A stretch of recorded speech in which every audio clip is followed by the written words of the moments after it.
Welcome back to PG-DND. I am your host tonight, Connor.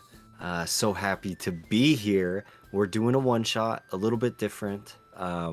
We had some scheduling conflicts this week, and so the season finale, potentially, of Theros is going to be released next week. So remain excited for that. It is coming, but tonight we're gonna do a little one shot. So yes, Oh, it's coming. Oh, I'm is everybody stoked. ready? Let's do it. Okay, so night in Dusk Watch falls like a shroud draping the harbor city in fog and silence. Narrow cobblestone streets twist along the cliffside, their edges vanishing into wisps of mist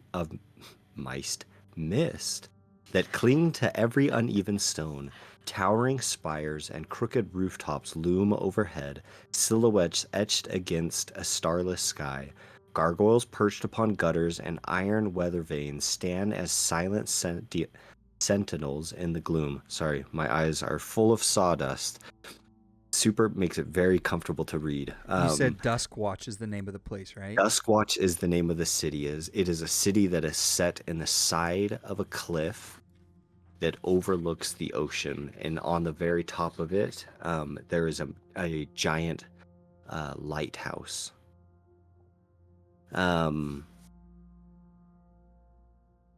Night has fallen over the gothic city of Dusk Watch, and a cold fog chokes the narrow, cobbled streets where flickering lanterns struggle to push back the darkness and cold.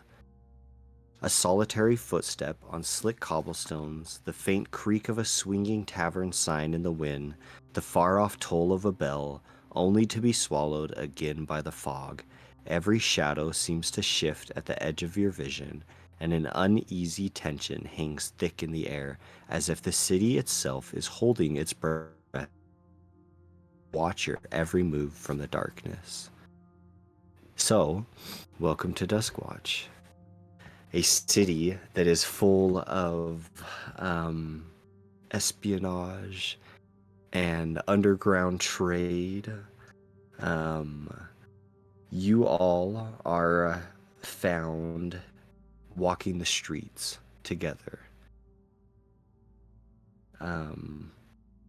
You are just kind of out on a stroll, the three of you. The cold fog and the night air with one another. If you would like to all please introduce yourselves. Whoever wants to go first. I nominate Tyson. All right. My name is Clark McDurran. I am I'm a Goliath. I'm about 8 feet tall. And I'm wearing a big black cloak. I'm pretty good at what I do. They call me Quiet Clark because it rhymes. And I really like to sneak around and get into things. It's really fun. Wonderful. Absolutely What is wonderful. this character, dude? The best stealth character ever. The greatest stealth character that I've ever made. I'm so proud of him. Barbarian is just throwing me off, man. Yeah, I'm a barbarian, Mr. Quiet Clark. All right, Zane. Zane, What are we you're up. looking at? All right. My name is Cletus Clyde. And I am a clockwork sorcerer who is also a changeling, which I forgot to mention before we started playing. Very but nice. I thought that I might. don't I even know. thought that I don't might. even know what that is. Me Wow. either. Ooh. That's actually really cool. Yeah, that For, feels for like a it was heist, cool. I was Oh, like, yeah. this is gonna fit That's cool. pretty good. Anyway, yeah, it's Cletus Clyde. Very nice. What do you look? What do you look like, Cletus? Well, first off, he looks like. I know that you might not get this because you don't know what a changeling is, but they can look like whoever. Uh huh. It's like if the hat of disguise was a person, Awesome. is what a changeling is. I will say right now, Cletus Clyde is in It's a Clyde. robe. It just He's flows. in- It just flows off the tongue. Cletus Clyde. Yeah, he's Clyde. He is wearing a set of robes, but they're like denim. They're denim robes. Nice. Nice. I love it. Like they have like little patches sewn in where they're like different colors, all blue, but That's so cool. Very Cletus cool. Clyde, the master of time. master of time. All Rock- right. Well, my name is Cora. And I'm a little bit short compared to the rest of the group. I'm about 4'3". I like to stay kind of hidden in the shadows if I can. I typically wear more of like forest green type clothing, neutral colors, darker.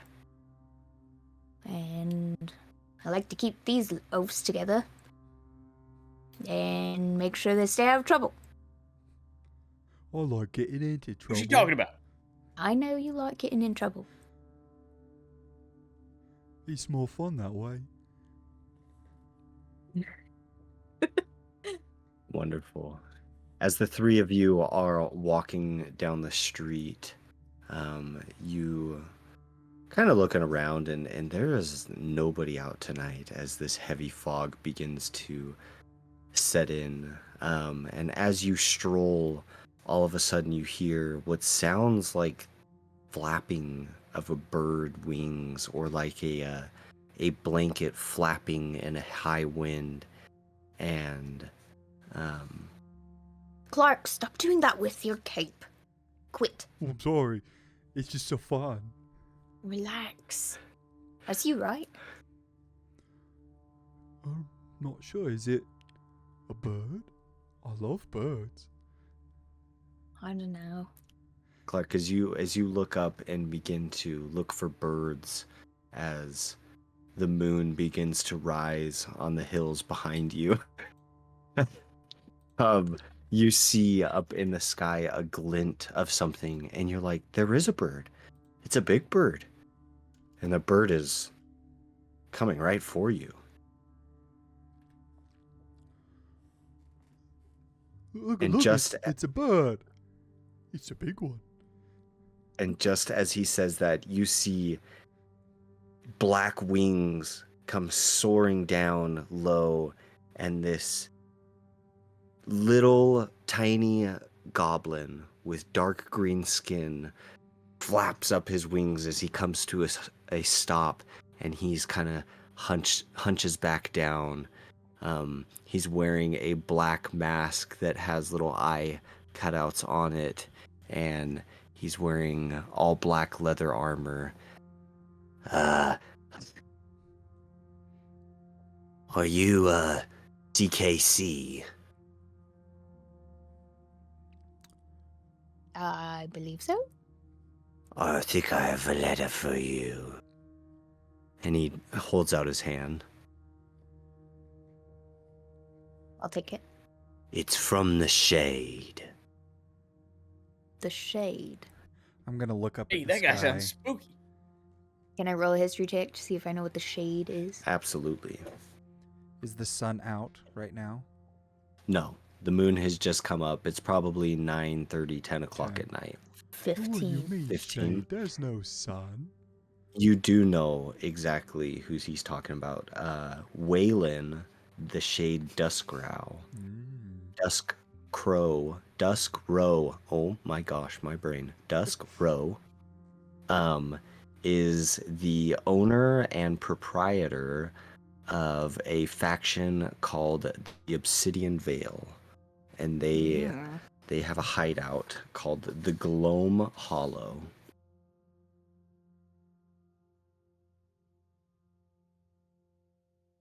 What was his name again? Waylon Dusk Row, and his alias is the Shade.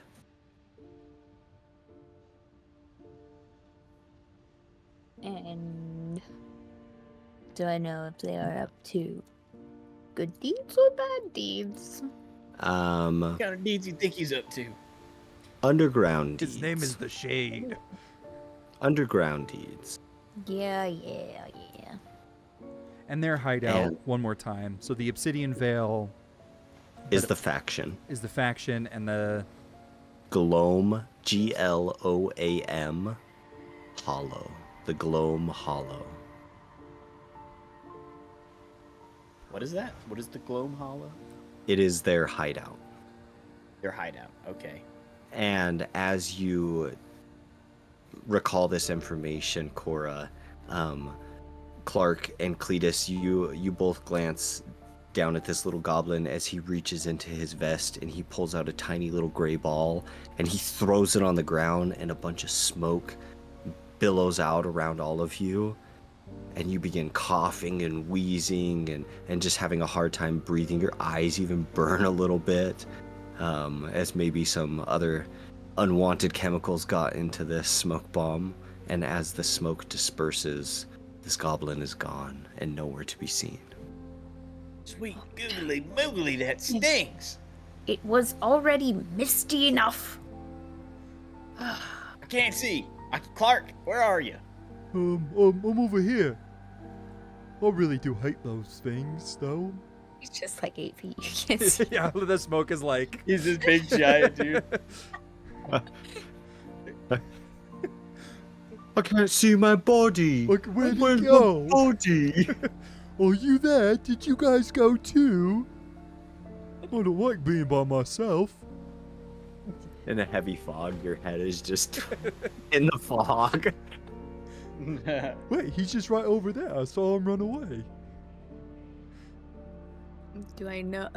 Did I read the note? Do you want to open it? Yeah. Okay. You open it up and there is a note. A note inside the note?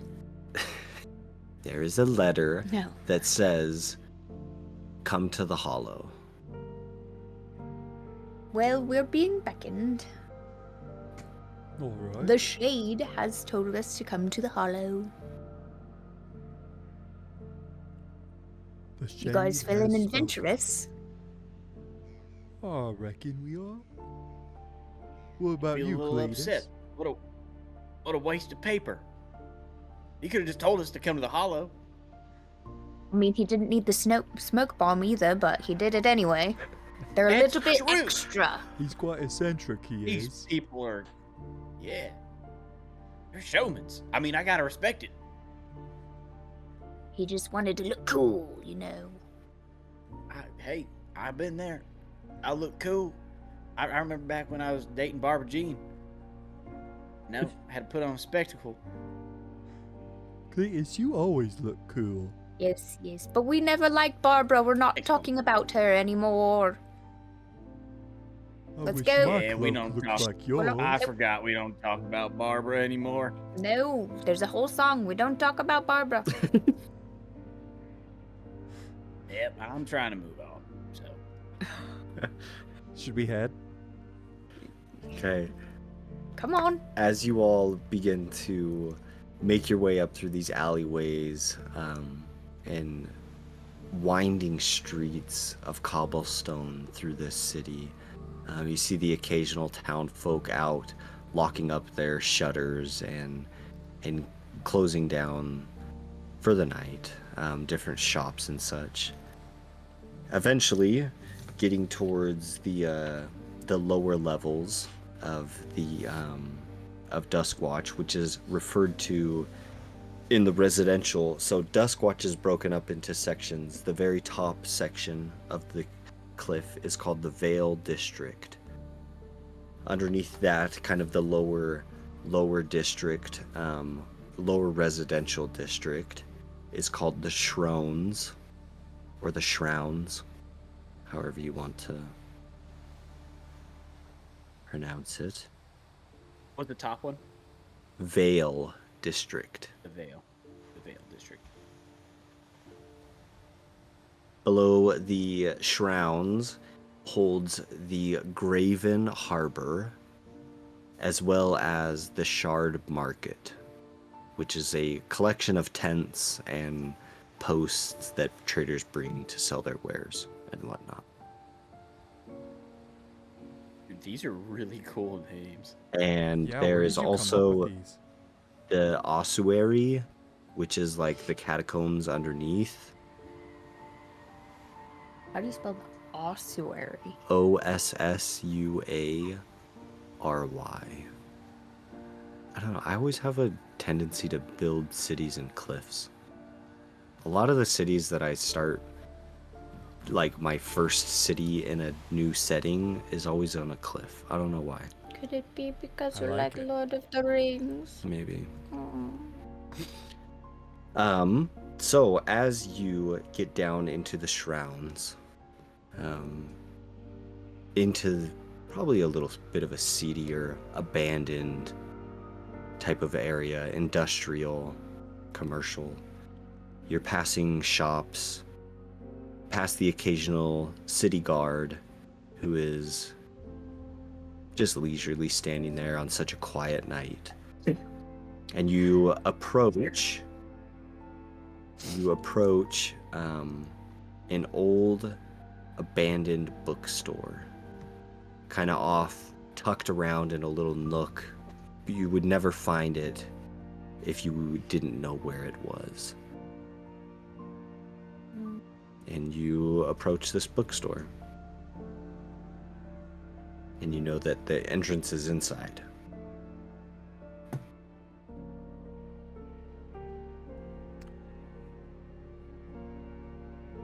Do you all want to go in, or do you want Yes. I to... just want to look at the door. Ah, I just want to admire it. I would like to go in. Is there like a secret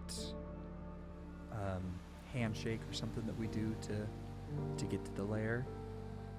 There is not at this.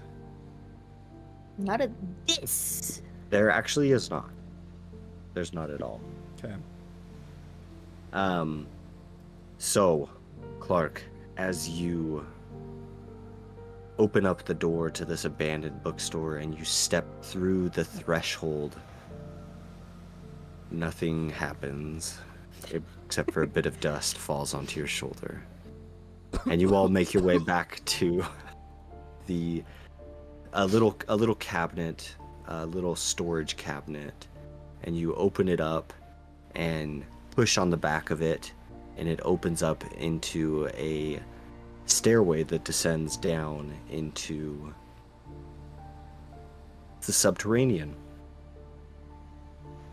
You all enter in, make your way down, and you come eventually going down this spiral staircase, as the must and smell of mildew and moisture fills the air, and the occasional drip from underground sources of water. You enter through an archway into a massive, probably 100-foot tall, hollowed out cavern in the shape of a almost mushroom like, with in the top, if you imagine the top of the mushroom cap, there's a bunch of bridges and different floating platforms that have been constructed with ropes and different pulleys and whatnot that is ascending through here, and you can see that throughout this whole cavern there's a bunch of different tunnels dug off into different directions. And in the middle is a cylindrical main structural building that on the very top has the offices, of the Shade. And as you walk in, you see a few guards standing there, and one of them looks up. Hey, Cora, Clark, Cletus, what are you doing here? We was told to be here. We have a letter. Oh, really? I guess the letter Who- did come in handy. Who invited you? The big man himself, Mr. The Really? Shade. Wow, y'all are moving Don't up call in the him the world. Shade. Moving up in the world. Look at you all. Wow. I remember. What's up with this little poofy bye-bye thing he does? This little poofy baba. What are you talking about? Why he got to throw little puffballs? Oh, you mean Gorb, the little goblin? Yeah. That dude's freaking weird. I don't know what's up with him. He's always doing stuff like that. Like he'll come into the break room and like fill up his water bottle, his water skin, and then he'll just throw a smoke bomb and run out of the room. It's honestly it's becoming kind of a problem. Where does he get them? Does he make them? I don't know. He probably makes them. He probably, I think he does make them because sometimes they smell kind of good. It's got like hints of lavender. What do they smell or like? patchouli. I Okay. don't know, But then sometimes it's like chemical warfare. That was the Yeah. one You that know? The eye burner. we Yeah, got. yeah, that one's been going around Yeah. recently. Ooh, my retina's hurt. I Do got you some- know I where got we some- can find Mr. The Shade? yeah. Maybe like an eye flush station. Main structure, very top.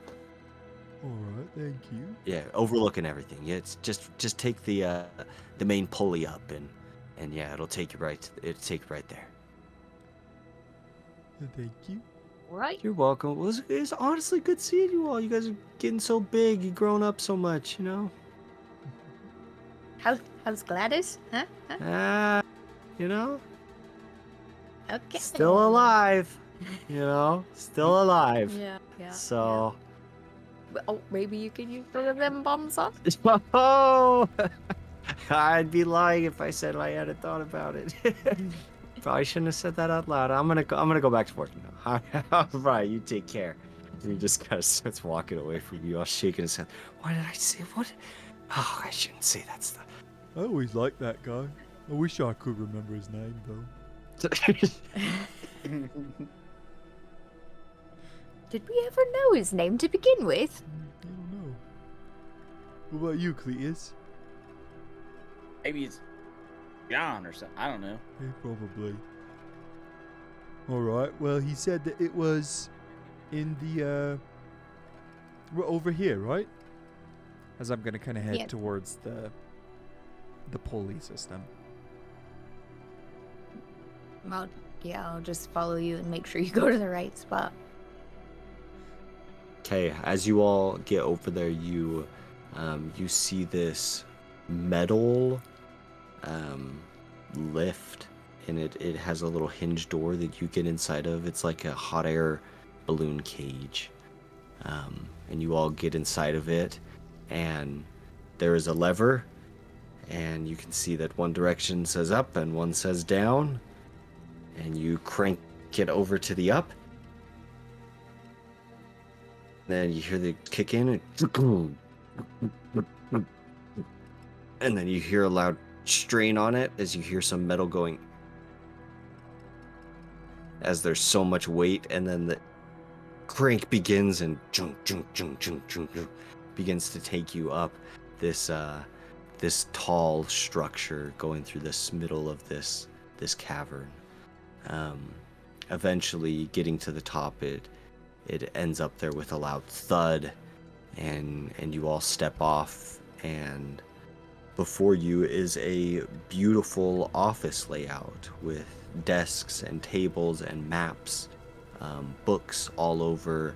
It is like the top of an observatory where all of the windows around this cylindrical room are glass so that all areas and spots of the room can be seen from here. And there's a whole bunch of hustle and bustle as there are people coming and going, and in the corner you see a man who is sitting by himself with a glass of wine in front of a fire, and there are 3 chairs sitting in front of him. Good evening, Mr. The Shade. Oh, you must be CKC, I presume. Yep. That would be us. Well, it is an absolute pleasure to see you all again. It's been a while, and you all know that you guys have done work for the Shade in the past. Cora, you specifically have worked quite a bit for the Shade. And let me, sorry, I'm trying to go through my notes and find their description.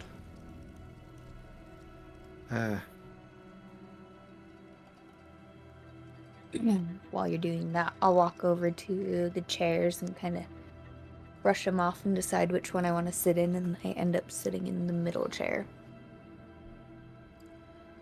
I'm gonna Hey. look at Cletus, and with a very frantic expression on my face, I'm gonna sprint over to the right one and hurry and sit down. I'll just Hey. be sitting there dangling my feet. Just kind Calm of down. That's alright, you can have it. wanted to get You guys there were before musical the coupons chairs, were eh? taken. And as all 3 of you sit down across from you, you see this tall, lean, elegantly dressed in dark shades of colors. A man with unnaturally silver eyes that are rumored to have been a pact that he made with a shadow entity. Very elegant face, chiseled jawline, like the little mustache with the curls at the end, but then he's got like the little soul patch goatee thing going on, like a count would have, I imagine. Gotcha. And he sits there swirling his wine with his legs crossed. So, I have a job for you all, if you might be interested. Well, what is the job before we say yes? Well, the job pays well. It involves Alright, deal. relieving some important, among some circles, individual of a amulet that they have. More specifically, the Shadow Heart amulet. If any of you want to roll, I'll say an Arcana or History.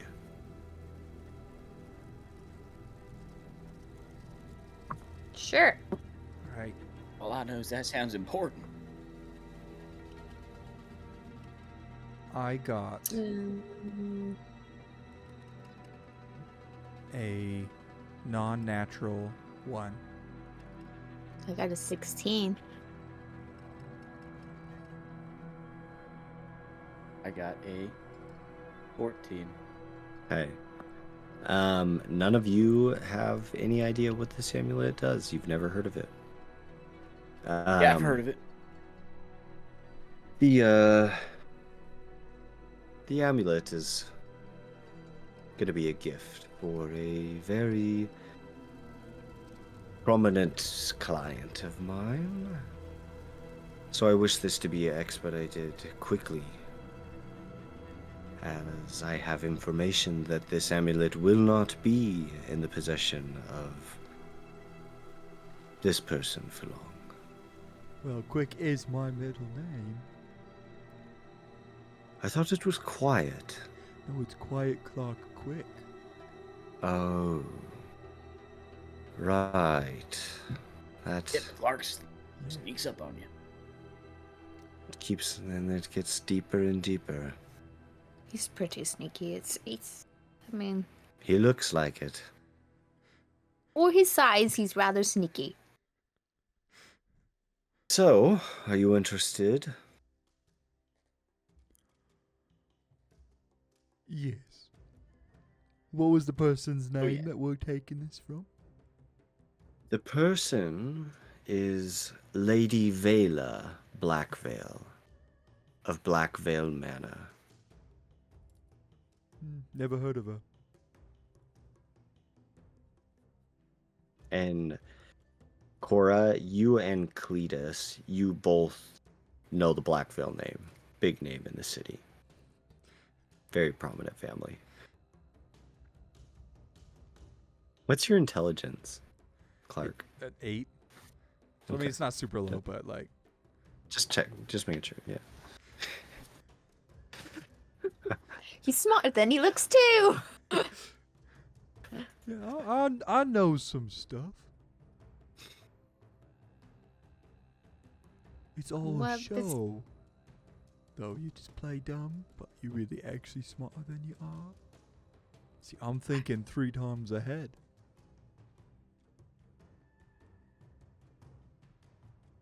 This doesn't seem to be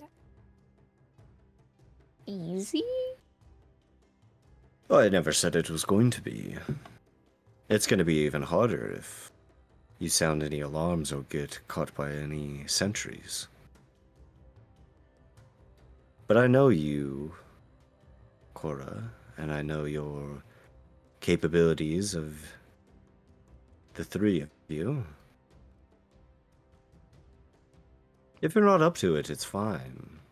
I'll find somebody else to give the 18,000 gold worth of bounty to for retrieving said item, but... No, it's okay. We'll do it. And of course, you know me, I'm always generous to those who are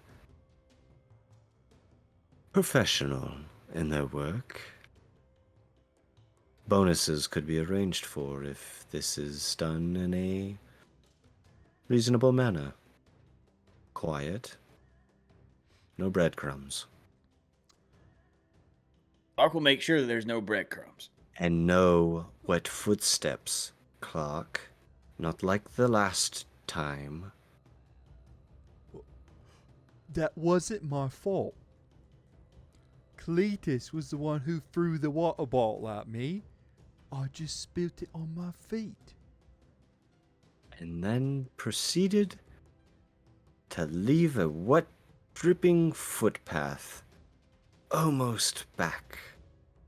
Well, it wasn't my fault that it was just paint and not water. Cletus should But have alas- told me. I'm sorry. I'm not trying to bring up old things. I shouldn't do that. Bygones are bygones. Yeah. Listen, After all. I wouldn't have had to thrown it on his feet if they wouldn't have caught on fire spontaneously. All right? That was my Well. fault, actually. Maybe. That part. Your fault. I was sick. I didn't know. Do we have And a this- On me. Is why you're here, my dear. do we have a blueprint to this fine establishment that we will be? Oh, you know that I do, Clark. Oh, good. And he reaches behind him and he pulls out a map of this. So Blackveil Manor is on the top of a cliff. It's kind of it's not on top of the cliff, but it's at the highest point. Like the first floor is walking into the cliff, and then there is 2 more floors excuse me, below it. In the Vale district. It is in the Vale district. It's a little more isolated, a little more by itself. So there's the first floor, which is like the main hall and the guest areas. It's all broken out, like main entrance. There's a ballroom, a dining hall, kitchen and servant quarters. There's a study, and then on the second floor is Lady Vela's bedroom. There is the main guard, whose name is Captain Dorian Kale. And his room, he is Vela's personal bodyguard. There's a library and a guard barracks, as well as an art gallery. And then the very, very basement is like a wine cellar. There's dungeons. There's an arcane workshop as well as an alchemist workshop. Dorian. Kale. Kael. That's cooler than how I. Is there any more specific information other than that you want to? There. I'm not saying this is all the information on the just anything in specific that you want to know. As of now, that should be enough. Okay.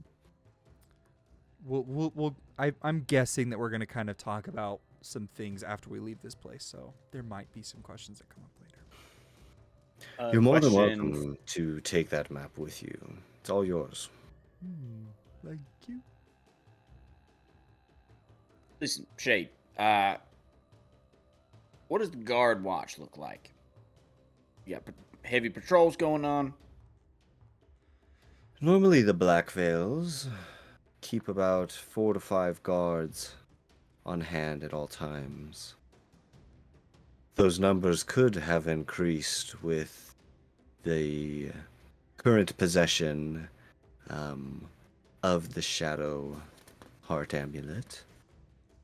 So I would anticipate anywhere from 5 to 12, 15, as well as Captain Dorian, Mr. Better Than Everybody Else. He does kind of give off that kind of a vibe, doesn't Very pretentious. he? Self-important, even. Well, that's why he works for them. That's right. And they also have 2 mastiffs. Pooches. I love me some pooches. I don't know exactly about patrols. I would imagine that there is a few guards on each floor. A handful of guards outside. Maybe a few to protect the vault. And I don't know. That's the best that I could surmise. I don't know the exact ins and outs. And the vault is located. The vault is located within the gallery. And the gallery is located on the 2nd floor. All right. I don't know exactly where it is. 2nd floor? In the gallery. No, usually the 2nd floor is below the 3rd. On the 2nd floor. Below the 3rd and above the 1st. But this one's kind of weird because you walk into the 3rd level. So technically, the 2nd level is down. It's below the 1st. But I digress. That's a twist. That's a twist. We have the map. We can figure it out. I really doubt the map will have any clues of where the vault is, but there might be some helping hands around the manor that you could interrogate. Ask if they've seen anything. I Your mean, every insiders. manor needs a good janitor to clean things. That's true. You need to have a good home. Nice and clean and shiny. Well, I think that's all we need for now. Should we go? As I'm gonna kind of look to my party. Yeah, let's get. I'll just stand up. Oh, one more thing before you all leave. Go ahead and go see Whisper and Madame Madame Grimm. They'll outfit you with a few things on the house. And you would know that Whisper is the man who runs the armory, and Madame Grimm runs the alchemist's nook, which are two in-house, kind of like general stores for thieves and assassins and whatnot. All right. That is much appreciated. It's my Yeah, I love pleasure. getting new toys. I wish you all the best. You'll be Good hearing from luck. us shortly.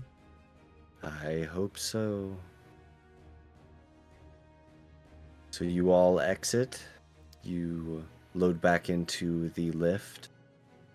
You hit the down, and it drops very quickly with you on here, Clark. You are a big sneaky boy.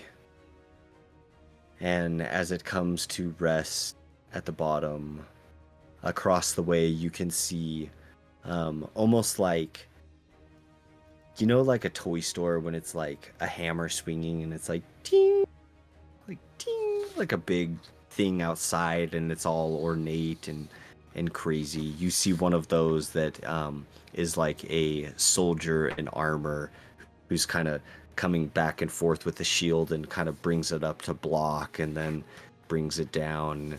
And there's another one where there's a witch who's sitting there on the other building, the alchemist nook, and stirring a cauldron as there's smoke and steam coming out of the top of them. All right, boys, let's go get our stuff. Where do you want to go Oh, first? heck yeah. Guess they kind of work together, but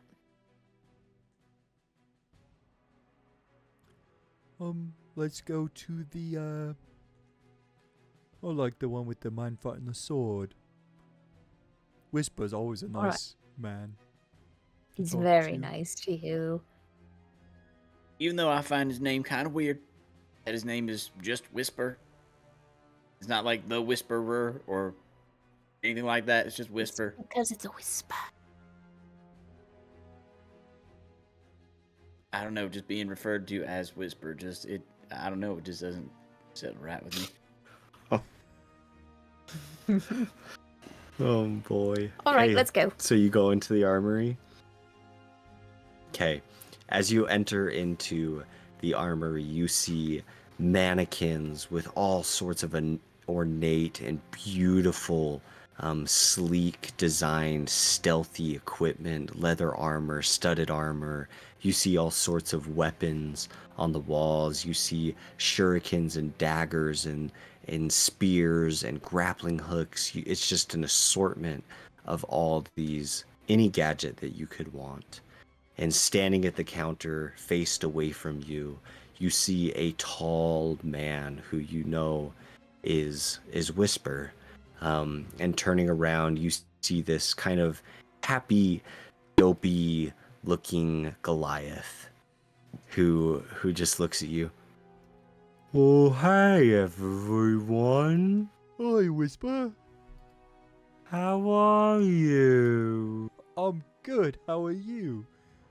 Good. It's good to see you, Clark. You too, Whisper. What can I get for you today? Well, we was told that you had stuff for us. I do. Let me go check. All right. And he makes his way, turning around and bonking his head straight into the door frame behind him, where this little tiny curtain resides. And I forgot. And he bends down and parts this little curtain and squeezes his big Goliath body through it and gets into the back and begins looking around. Might take a minute. We can look around if we want and plan our attack or whatever you want to do.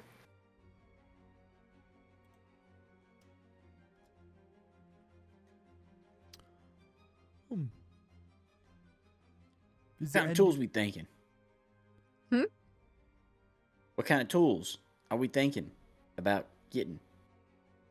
I don't know if there's anything specific you want. I know that he's going to grab whatever it is Mr. Shadow wants us to have.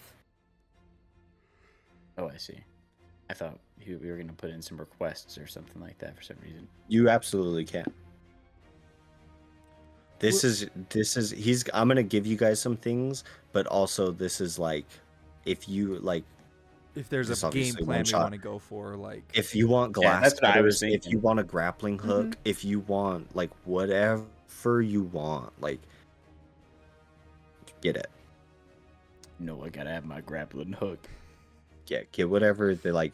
If you want to if you guys want a wingsuit in, if you guys want to like plunger climb up, I don't know, however you guys want to do it. There's gadgets for everything. Okay. It's a great song for this. Right. You know what we should do? Hold on, wait. We should pull like a Princess Bride and just have Clark. Just we all get roped up to Clark and he just pulls us up the rope. You know what I mean? That'd be pretty That would be awesome.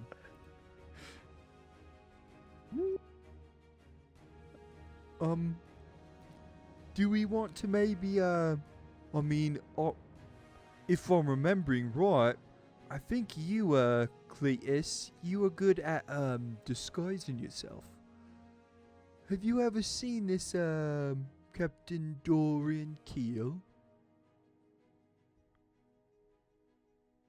Have I ever seen Captain Dorian Gale?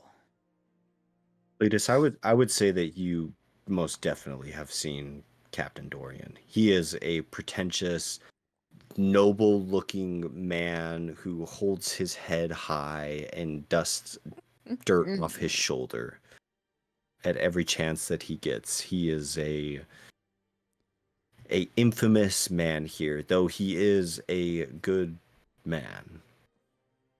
Among your circles, he's a very infamous man. Wait, so is he good or is he infamous? I'm confused. He's a good guy. But You we're guys are not. all kind of Oh, you since- guys are all since kind of we're bad the bad guys. We're the bad So he's guys, he infamous seems among your bad. circles. He's a terrible individual, but he's a really nice guy. He's a good guy. Yeah, I know that guy. Hate that guy's guts. I saw him the other day giving candy to orphans. Oh, that's just the worst. Yeah. They might get little cavities. Yeah. Literally, no conscientious of Dental hygiene. not conscientious of dental hygiene. Yes. Yeah. Thank you, Clark. But do you have many teeth left yourself? Me? I have enough. Ah, I see. Were you one of those that he would give candy to? Is it Robin Raw? No. Okay. Do you think you'd be able to turn into him? And maybe act like him? When we're walking through the manor? Could that Oh be yeah, a I can good act plan? like him. Yeah, how's this? Hi, my name is Orion. I'd love to give orphans candy because I'm a nice guy. Wow. Well, I think that was It's pretty pretty good. spot on. It's really That's good. pretty good, huh? It's really good. That's how it sounds, right? Spot on. He walks around like this. I'm pretty sure I've seen him do that. Yeah, that was a very good impression. And as you finish that, you see that Whisper is coming back through this little open way with a little crate in his hand, and he sets it down. Okay, I got one of these for each of you, and he sets out 3 pairs of boots. These are silent step boots. They will give you advantage on moving stealthily for 1 hour. I've already got me some of these. Oh, As I show him Well- my ginormous, like, size 18 shoe. wow, those look like the They're the- giant step boots. They're You the know, deluxe versions. I don't know why my accent just changed. It's okay. It happens to me too.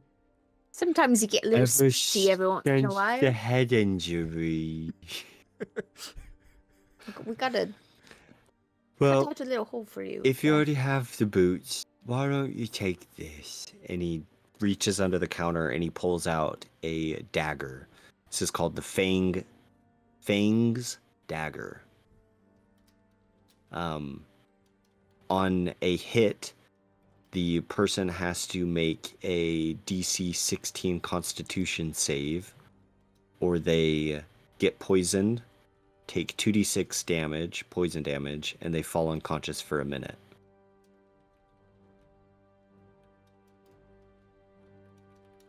And then he also pulls out, Madam Grimm told me to give you these.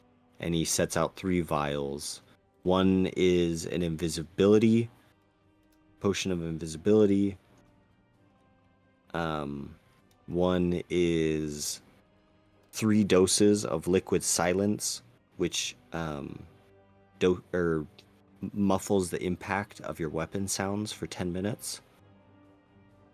And then there's 3 doses of spider's grip, which allows for climbing on walls for 5 minutes.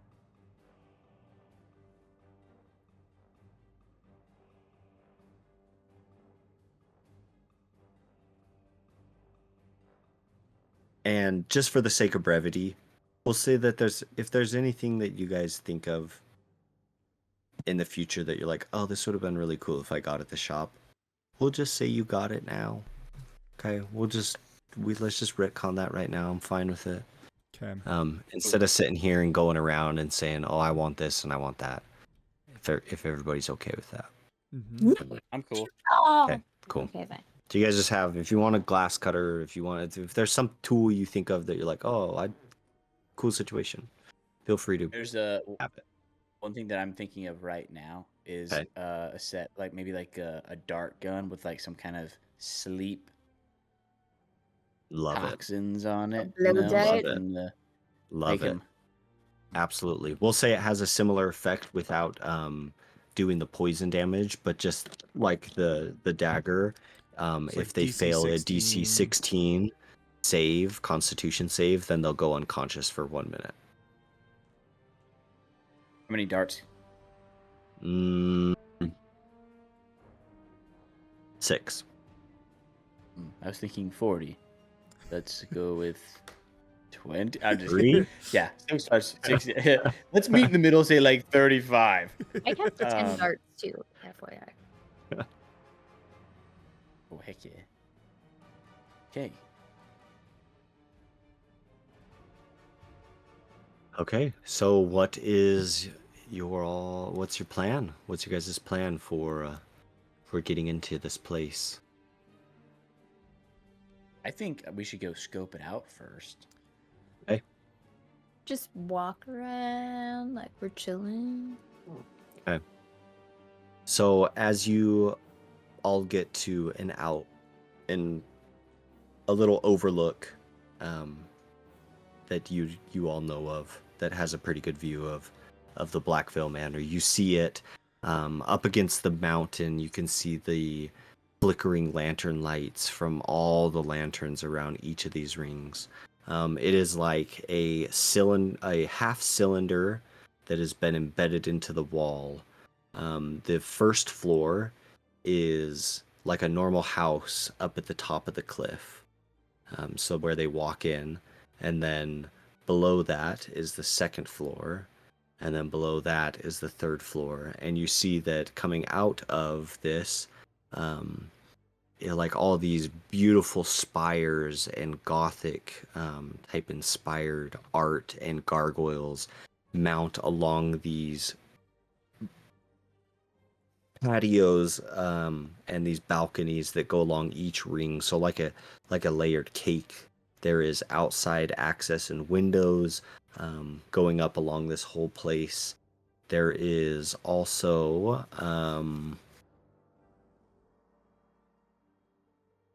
roll. What do I want to have you guys roll? Don't look at my stats before you tell me. Rude. I'm just trying to look at roll a no. Roll the Roll- wisdom all, saving throw. all of you roll a history check. Only big rolls tonight, guys. Come on.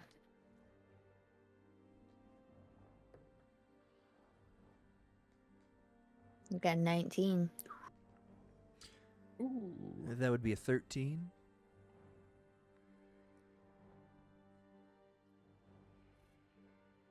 I'm checking to see what my history is. 16. Cora, you were the only one, and you're not 100% sure where it is. Sorry, let me pull up my notes on all the layout of this place. Stop saying sorry, or you'll be sorry. Okay, so you remember hearing rumors that there is an old abandoned mine that is kind of begins in the area where the Blackveil Manor is. You heard rumor that there is a secret entrance to it, but you're not sure if you remember it being in the wine cellar or if you remember it being in the arcane workshop. I'll relay that to them. Which would you guys think? Have you heard anything? I kind of feel like it would be more. Maybe we go over there and scope it out. What do you guys think? I think that would be a good way in without anybody noticing. As long as I remember right. I can't remember which one, though. Well, it's I'm always sure we worth can figure it out. trying. 50-50. Yeah. So let me clarify. The old abandoned mine used to be where Blackveil Manor now is. So unless okay. Oh, unless we could find like a way into the abandoned mine. Yes. Okay. Which you guys would not know of, but that Yeah. could be a potential escape. Okay. Oh, I see. So that might be a good thing to Keep that in Yes. mind. remember. Because both the wine cellar and the arcane workshop are on the very bottom floor. Which is the third floor. Mm-hmm. Okay. Well, my idea is that we sneak in.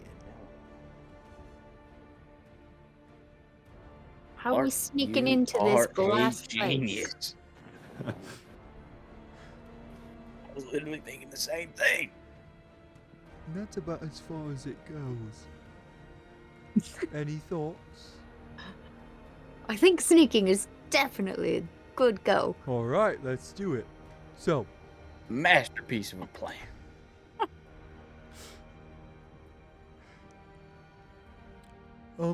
would you, Cletus, would you maybe be able to, in a pinch, disguise yourself to be like Dory then? Is that something you can do? Oh yeah. Alright. I think that could be a good way for us to, when we get, if we get caught, that could maybe get us out of some situations. Oh, absolutely. And then I could say something about doing a supposed nice thing for the two of you. Yeah. Because that's what he does. Like bringing us candy. That's what people say he does. Yeah. These are my two interns that I am promoting by giving them more candy because that's what I pay them in. Yeah. And maybe we'll work on the story a little more. Don't Well, that one know. was just off the top of the dome, so I'm sure we'll have something. Well, we've got to walk. We'll Equally as think good. of something. And Later.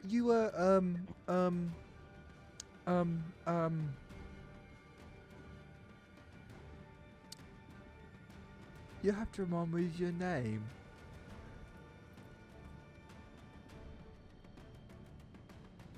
Come on, Cletus.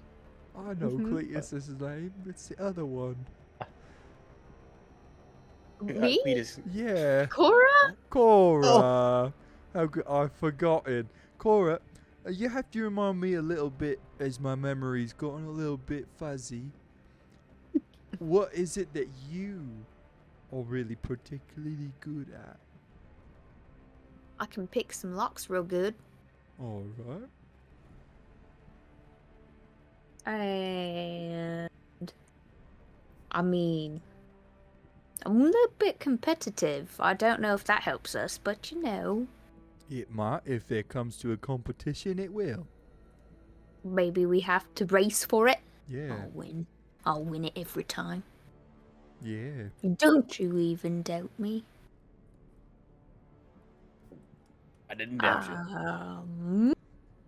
I would never doubt you, Kimmy. I'm real good at hiding behind small things because I'm small. That's good. I'm big. Yeah, I can hide behind you. That would be good. Alright. I can carry lots of stuff as well. Oh, so can I. I'm pretty strong. Oh yeah, how much can you carry? About 1,080 pounds is my Oh, max. honey, win that time. No, we don't need to talk about it. Jeez. Jeez. A half ton. Holy cow. Yeah, but how old are you? I don't remember. Okay, well, I'm 100 and I can carry 360 pounds, so That's pretty good. That's pretty good. Cletus, how much can you carry? I can carry about, I don't know, 3 boxes of fireworks. What do you say that? Oh, computes that's to? pretty heavy. Yeah, industrial size, the big ones, the big ones. Yeah. yes. All right. So it sounds like we're all sneaky. We're all good at sneaking. So we're just gonna sneak in? There's a few. I'll give you guys some. So because this is a city built on cliffs, a lot of times to expedite the process of making the journey all the way up to the top of the cliffs and then having to return back down, instead of walking all the way back down, the city has adapted gliders that are kind of spread out throughout the city, that people can use. You know that a lot of people own their own glider privately, but there are these gliders, so you could try to glider across the canyon, you could approach from the front, you could try to climb up from underneath. Like, I mean, it's not like it's just like the house and then cliffside. Like, there is city underneath, there are pathways, there are different ways that you could approach from underneath. It's really just whatever you guys want to Is do. there like a zip line too? Type Sure. thing? If you guys wanna I have was- like a zipline type thing, like a cannon that shoots like a bolt thrower, we can make it happen. I feel like that would be better for Cletus, do you have your for grappling Clark hook over with there. you? I'm always strapped to my why did I just forget what it's called? Grappling hook. So, what if we came from underneath? We could glide our way over there, just like a bird. Stick to the wall with our new spider potions. We could climb our way up, and with your grappling hook, we could maybe get in. I like that. And then if we could, we should first, so maybe that would put us at the cellar, right? So we go in at the wine cellar area at the bottom floor, if I'm reading the map correctly. And then we could Correct. try to find some sort of disguises. I'm pretty sure that's where the people who help out work, where they are. We could always disguise ourselves there, or we could try to sneak, which is what I would like to do. But then we could try to also look for the exit through the mine shaft, just in case it's down there, like you said, so we have a way out. Then we make our way up. If we run into any troubles, we just sprinkle the silencer juices onto our weapons, and we could use them to be quiet, to attack some people, Be sneaky. and we'll be sneaky, Right? which is also my middle name, and then we will go all the way up to the top or the second floor. I'm still confused at floor? which one's which, and hopefully find ourselves the Blackveil Shadow Heart Heart? Manor amulet. Like the sneak idea, Clark. I think it's great. And on top of that, we can always sprinkle if we ever need to, if we get into a pinch, we can just, get some people some sleep darts. That's or true. doing some distracting, over here, over there, kind of whatever we feel like, because I'm good at that. That I would mean, be good. Cletus can always do a distraction with all of his fireworks. I can. They would make a real big boom inside. I'm quite good at distracting. What Do if lots of sneaky distracting stuff. you could maybe we go in and we could even split up, and you could try to set up a diversion Oh yeah, so that the Absolutely. We split diversion up or we goes find off. each other again. Well, when we find each other, I have, and I'm going to pull out this, I had this little whistle. And it has a bunch of different, like, holes on the top of it with, like, different birds on the by each hole. I've got this little whistle that can sound like different birds. So when you hear the goose, and it's going to sound like a goose, then we all know we What? should get out of here. What is that? What if we can't hear it?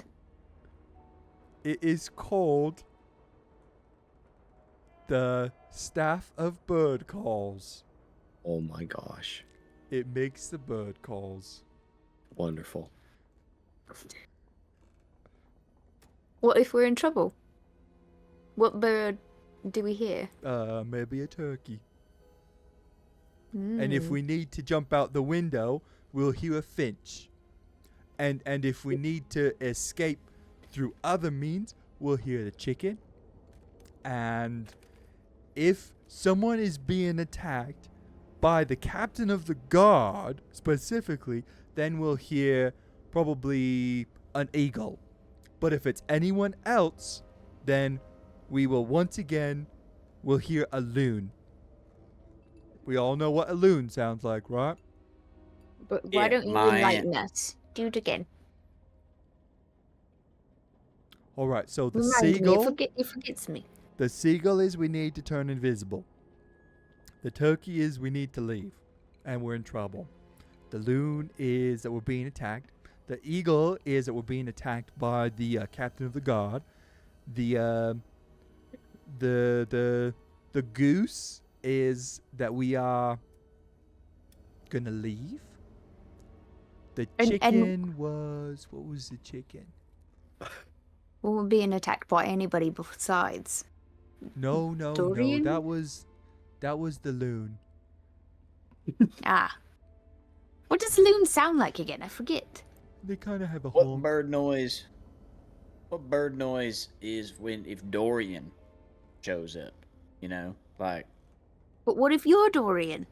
And we get confused. Well, then that Well, doesn't if we're count. being attacked, then Real it's- Dorian. By the real Dorian, that's the eagle, Eagle. I think. Wait, I thought the eagle was something It else. was. No, the eagle was Dorian. And Oh. the loon was anybody else. But I Which can't one was remember the Dorian? goose. The chicken? The The eagle. eagle. The eagle. Eagle. I just got really lost with all of them. I Okay. can't remember what the goose was though. The Then goose we was just, to we, leave. we just need to go. Oh. The turkey was if you have to jump out the window. Yep. All right. No, the finch was jump out the window. Oh, The that's turkey Yeah, was the turkey is if we need we're to in find another trouble. way out. Oh, yeah. Anyway, Okay, so what are you doing? let's strap up and move out. Oh, wait. We do. Oh, yeah. We already got all of our supplies. What is that the plan? Are you guys gonna glide across? Yes, and then grappling hook ourselves to the wall. Okay. All right. So you all take the time to go find gliders, take them up to the opposite side of this ravine, and get up on a high point. The wind is ripping. The fog is still dense as can be down below in the ravine, and you can just see this beautiful ember yellow fire flame glowing. It almost looks like when you're in a storm and you're looking down at a lightning storm, but just with the city glow as the fog is just going through here. And you see across the way your target, the Blackveil Manor. I've always wanted to fly. Well, we're going to do it You tonight. got it, buddy. Birds is my favorite animal. You don't say. Yeah. He kind of eats like one. You ever see him? He kind of. Whenever he eats, Hey, I does mean, his every- neck thing. I thought you Every said once in a I while. ate okay. Yeah, you do eat okay. It's totally normal. It's fine. Yeah, that's what I thought. All right, you got your grappling hook ready to go. Heck yeah, brother. All right, I really hope my plan works. I am the smartest of the bunch. Definitely so. That you are. I'm just here Kind for of a the- good time. The leader of the gang, you could all say, you know. The head honcho. Oh yeah. The mastermind. You definitely top for sure. Yeah, yeah. Hey, who's making the leap? What's the order? Do I'm you gonna wanna go first last. with your Make sure grappling they hook? go. I can go first. Alright, I'm checking out my spells. There's just so many. Okay, Hey, let's do it. so as you all get up into line, Cletus, you're kind of in the middle, and in the very front, Clark, you're off to Cletus's right, always to the right. And Cora, you are to the left of Cletus. And as you all get in your gliders and make your way up to the edge of this cliff, the rain begins to sprinkle and patter, and you can see that the moon is just about to go behind a very thick cloud. Right as you all leap off, the moonlight fades away from this, and the whole ravine is left in this darkness with just this yellow amber glow beneath you all as you are all gliding across this ravine quietly and stealthily as the rain patters against your face. I would like you all to make... What do we want this to be? Everybody make me a stealth check. Before we had jumped off, I would have thrown up my cloak and activated that. Okay. I would assume, yeah, you guys are good. Got a 26. 26? Yeah, I think you'll be all right.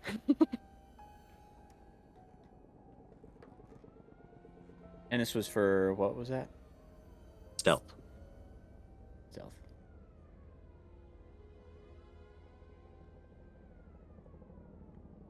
$17.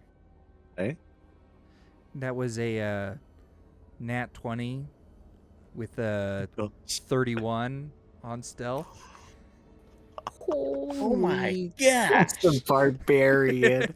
Let's go, dude. Disgusting. Sneaky is his name. Sneakiest big boy I like in to all be the sneaky. town.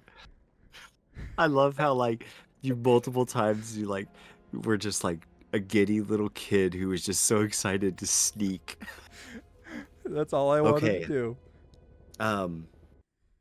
As you all glide across this ravine, keeping your eye on the target, you are all just silent as can be, like owls flying across this. There is nothing that notices you or takes interest in you.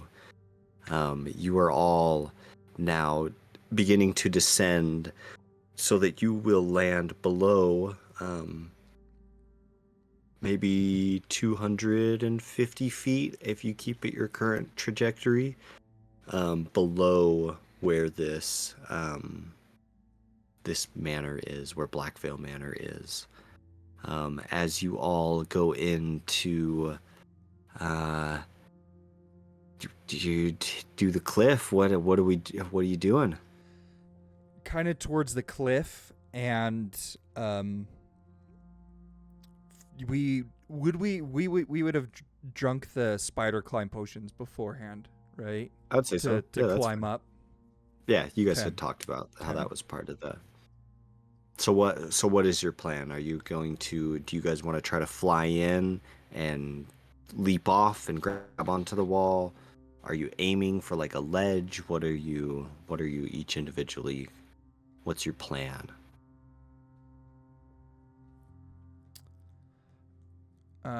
Clark is very comfortable with the mountains, being a Goliath. So I would just try to jump right onto the face and Okay. just start climbing. Okay. Make me an acrobatics or athletics. Oh man, now my dice are on fire. That's a 26. No, sorry, No 27. problem. 27, yeah. No problem whatsoever. Did you use acrobatics Athletics. or athletic? Okay.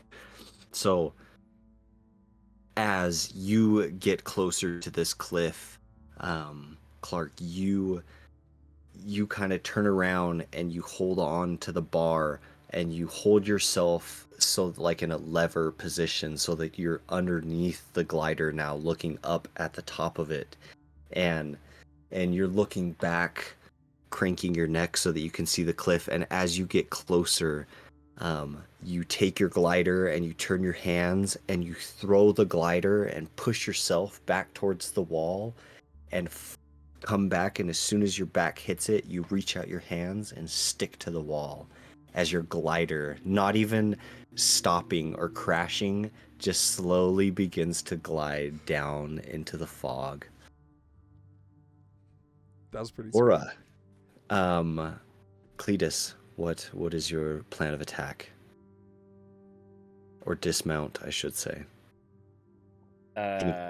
This dismount is let's just Hail Mary it, and I'm gonna try to get as close to the top as possible, grappling hook it Hey. to the top. Sweet.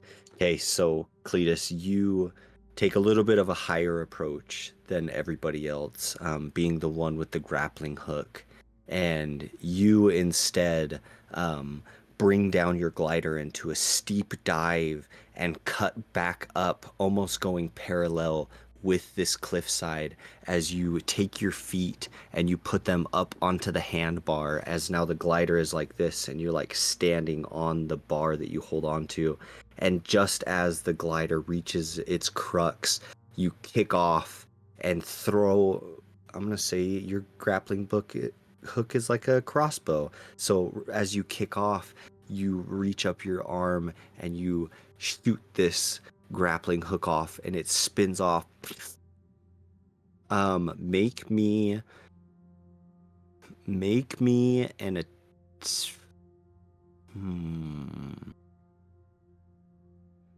make me I don't know what I want this to be.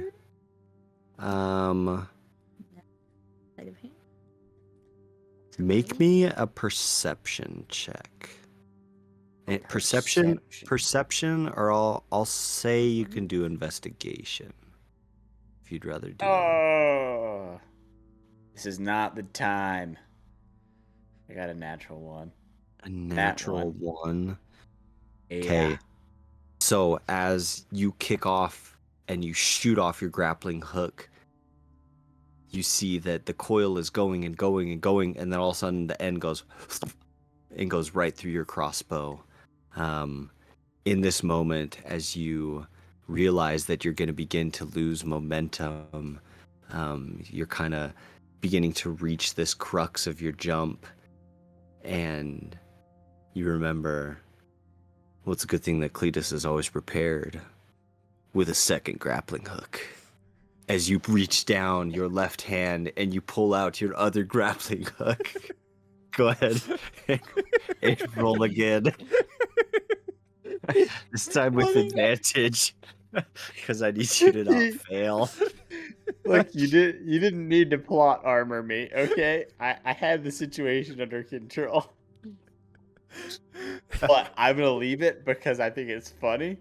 And That's kind of why hoping I did it, honestly. I hope I fail this one too, because I think boom, boom, Hey, you know, like no, you're going no through advantage two. then. No advantage. Just roll. I don't want advantage. I honestly hope I get another natural. Okay. The DC is going up. Dang. Okay. What did you want me to add to it? Perception or investigation.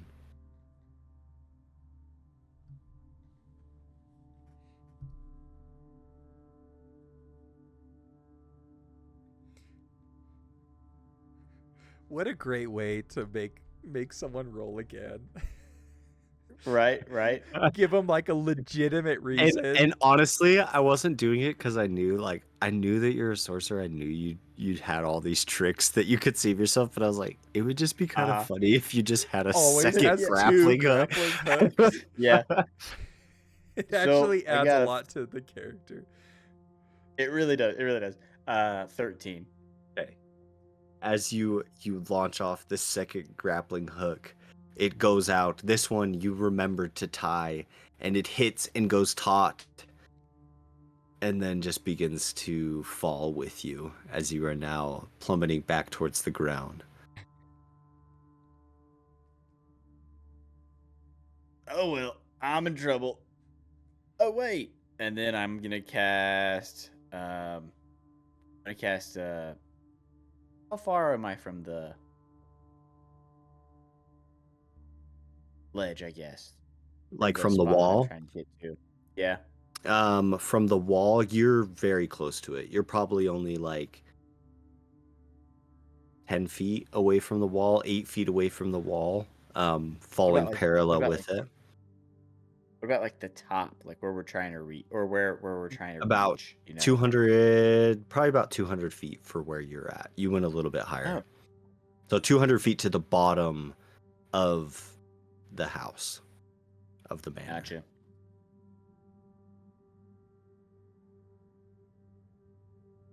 What are you doing? You're falling. Ah, no, I'm falling. Help! And I cast fly. Nice. Hey, Yeah. so what does that look like as you cast fly? Okay. I haven't thought about what Cletus's magic would look like yet.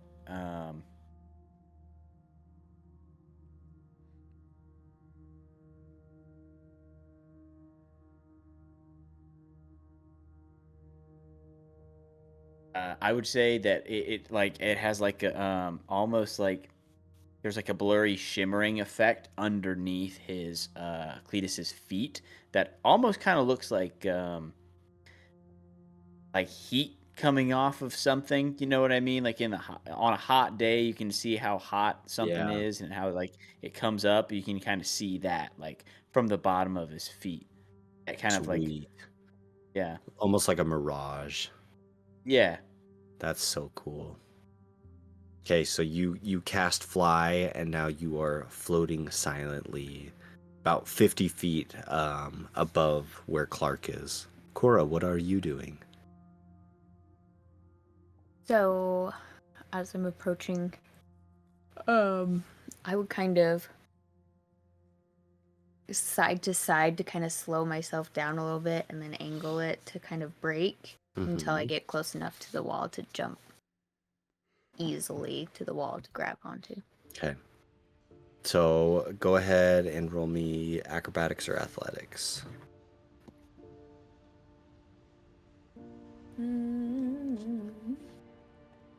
It was a bad time to roll bad. 11? 11 for... I forgot it. Ooh. Okay.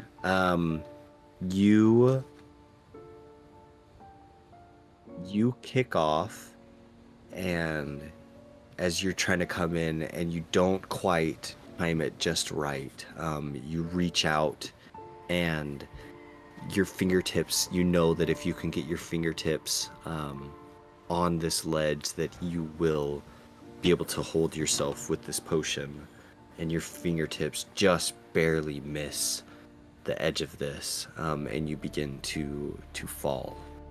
Is there anything that you're going to try to do to... Then I will grab my 2 daggers and try to stab them into the wall because they've got a little more depth on them than I do. Okay, make an attack. Attack.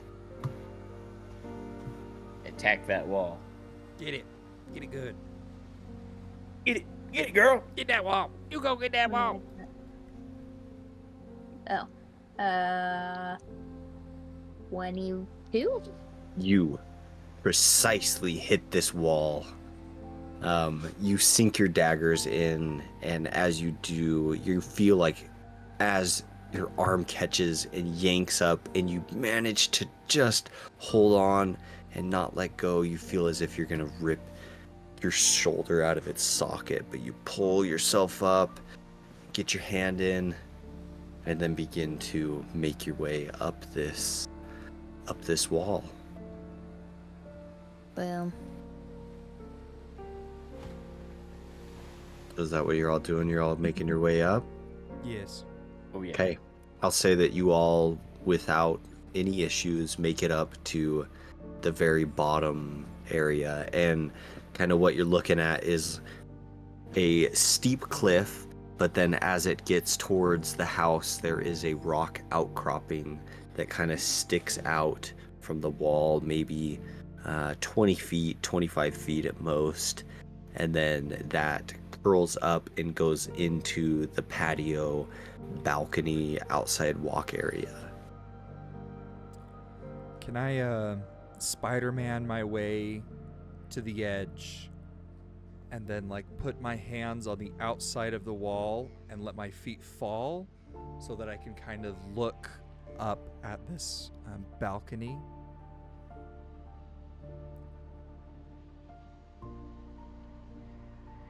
Sorry, I'm having sneeze attacks. Yes, you can. So you want to... How do you want to do it? Spider-Man. Drop his feet. And then just kind of like with my hands just kind of drop my feet so I can like look out. Kind of see. I just want to see if there's anyone on the balcony, if I see a light coming from the balcony. Is there any sign of like people Person? around? Okay, so make a perception check. Oh boy, that one. Oh, +1, so 2. 2. yes. You see a guy walking out along the balcony. Can't tell if it's a guard or if it's just a worker. And that's about all that you can make out. You can see that this just cylindrical area, there's 2 doors, one on each side of this half cylinder. And other than that, there is no windows on this lower floor, just those 2 doors. Okay. And the one guard who's kind of in the middle of this railing, just looking out down below him. Kind of spits every once in a while. I'll make my way back to the rest of them. There's a guy standing on the balcony. We'll push him off. I'm not on the balcony. I'm right next to you.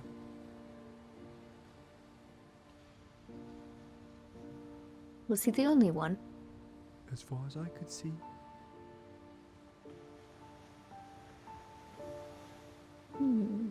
What about your sleeping dogs? You could shoot him. Can do that, yeah.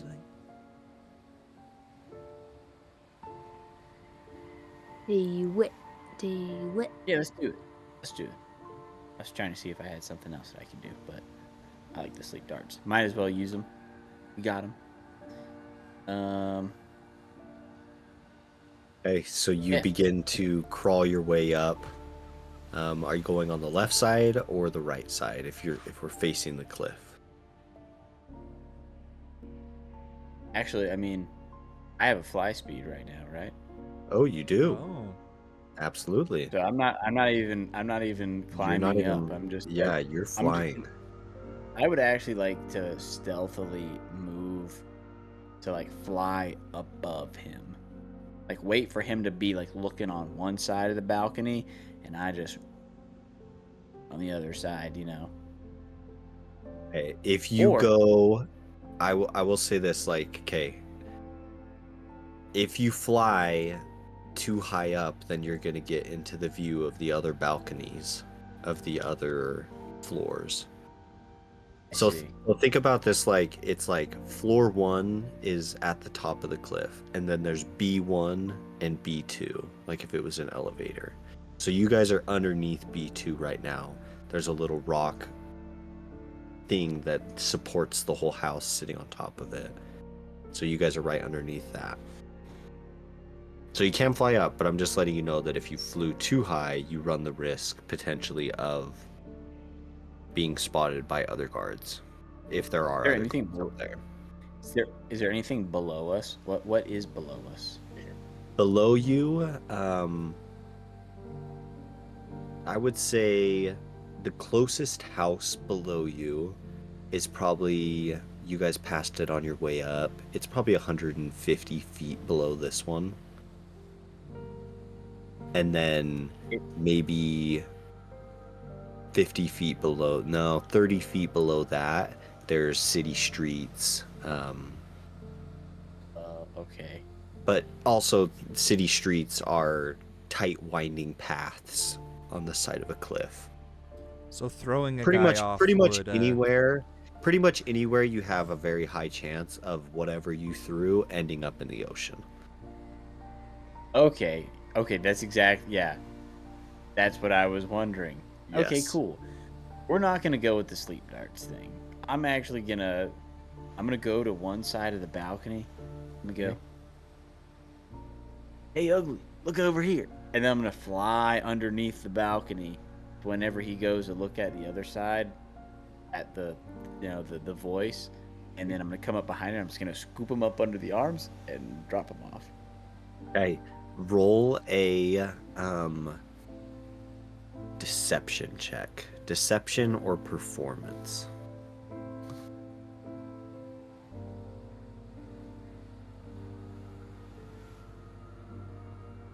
Okay, decent roll. You said deception or performance.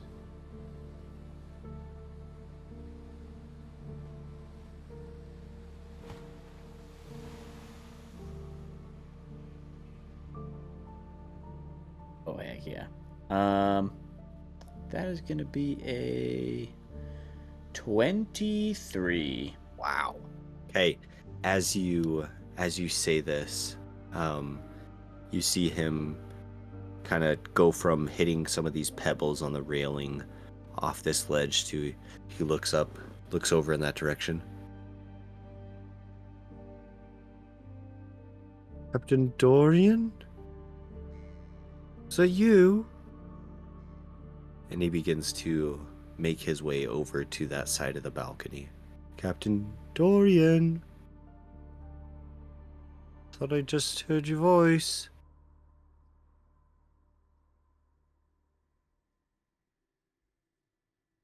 Are you just waiting for your moment to strike?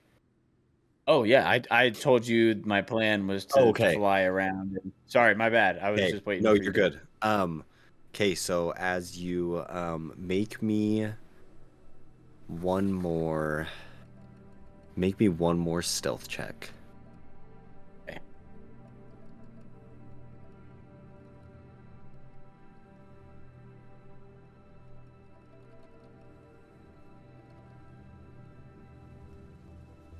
Okay. 15. Perfect. That's exactly what you needed. Okay, so you, as this guard is walking about, and he's kind of looking and doesn't see anybody, he just like kind of turns back towards the ledge and kind of looks out over underneath it. And as he does, he sees you, Clark, and Clara down below on the cliff looking up at him. And just then, as he looks down and you all make eye contact for a brief moment, and then you see a dark figure fly past and hook this man underneath his arms and throw him off of this cliff as he goes screaming down into the fog and ravine.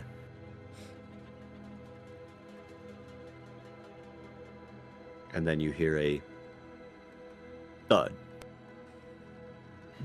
Splash. Thud splash. He hit the cliff and then bounced off and hit the water. Yeah. Oof. I'm sure he's okay. He's probably just taking a nap, right? Because I kind of give you a little wink. Yep. Exactly. All right, is the coast clear then? It is. There's nobody else on this balcony, at least. Looks like it to me. Climate. Okay, yep. Head up to the balcony. Okay, you got two doorways, one on each side. or you can continue up. I think it would be advantageous for us to at least try to find the mine shaft if we could. You said it could be in the cellar, right? Yeah. All right. Well, we know that the cellar's on this level. It should be, yes. Could I pull out the map and at least try to see, like, Yes. if I can figure out? So as you pull out the map and you look at it, you would know that this left doorway leads to a staircase that goes up just a short distance and still on this same floor, but it goes into the arcane workshop. And that is the only entrance in or out of the arcane workshop. If you go into the right door, there is a hallway that goes down, takes a right, and then there's a few storage rooms and whatnot. At the very end of the hallway is where the dungeon is, and about halfway down on the right-hand side is the wine cellar. And then across from the wine cellar to the left is a staircase that leads up to the second floor. Okay. I would show them this map as we're kind of discussing. So should we go down this in this door, the right one, and then go down the hallway to the wine cellar? It puts us right next to the staircase to the next floor. We could do kind of double check just to see if we could find it. I don't know if any of you have abilities to see hidden stuff, but maybe we could look and then go upstairs, all in one foul swoop. I think that sounds like a good plan. Yeah, I don't have an ability to look at stuff like that. All right. I don't know if I do. Then we'll just do the old-fashioned way and knock on all the walls and find a hollow one. I have a mirror. I have a tiny little mirror. We can slide it underneath the door. Check it out a little bit. That's really smart. Just like you's done on our last job, huh? You know it. That was a good idea. Alright, shall we check and see if there's anyone under this door? Yep. Slide my little mirror. Okay, you slide your mirror underneath like you've done many a times. You check all the angles, you check all the corners. It appears to be clear. Okay, let's try to go in. Okay, you I'm gonna say, just for brevity's sake, you're a very experienced lockpick. I am. You managed to get this one open. And you all enter in to this hallway. So before you is a hallway that goes down probably about 10 feet and takes a right. And as you, what is the marching order? I feel like we'd have Cletus in the front because he could shift. That's fair. I like that. Dorian. I like that a lot. I And didn't even then think about that. maybe me and then you, or what were you thinking? Maybe me because I'm short, and then you because you're Okay. tall. Okay. And I would put my Okay. hood up. over my Excellent. head. Okay, as you all enter in, Cletus, you peer around the corner and you see two guards coming down the main staircase, and you put your hand up for everybody to stop at the corner, and you, just barely keeping one eye around this corner, see that these guards come down. They stop for a moment. One of them turns and begins to walk back up the stairs. The other one turns towards you, begins walking, stops, shakes his head, turns around and starts walking back towards the towards the dungeon. And the hallway appears to be clear. I can just see Cletus.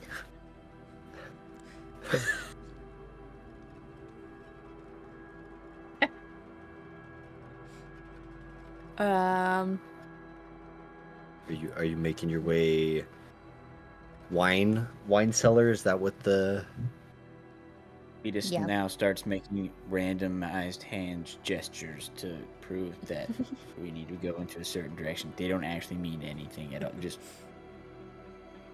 But we all completely understand. We're like, Okay, as you all creep out from these shadows, you walk down the hallway, and it's pretty quiet. You open the latch on the wine cellar and go in. Okay, as you, Cletus, very quietly open this door and you peer in, you can see one man is in there working, facing away from you. He's wearing a brown apron. Looks like kind of nicely dressed clothes, but just tending to the casks of wine and to all of these barrels, and just whistling to himself as he's working about in here. So as you enter in, there is just big, massive barrels of wine lined all around this room. There is a row that is directly in front of you guys, and then it kind of goes it makes a walkway to the left and to the right, and then it goes down, goes over a row, and then there's that next row, and you can see this guy through kind of where these corners of these barrels are. You can see his feet back there working. gotcha. How many rows of them are there? There is one between you and him, but it's about 10 feet away in length. That's how big these barrels of wine are. Right. What do you guys say that we do some kind of distracting, or we can put him to sleep? I think maybe it's the sleep darts probably coming best. Okay. Yeah. Did you notice that Cora turned into a little dog?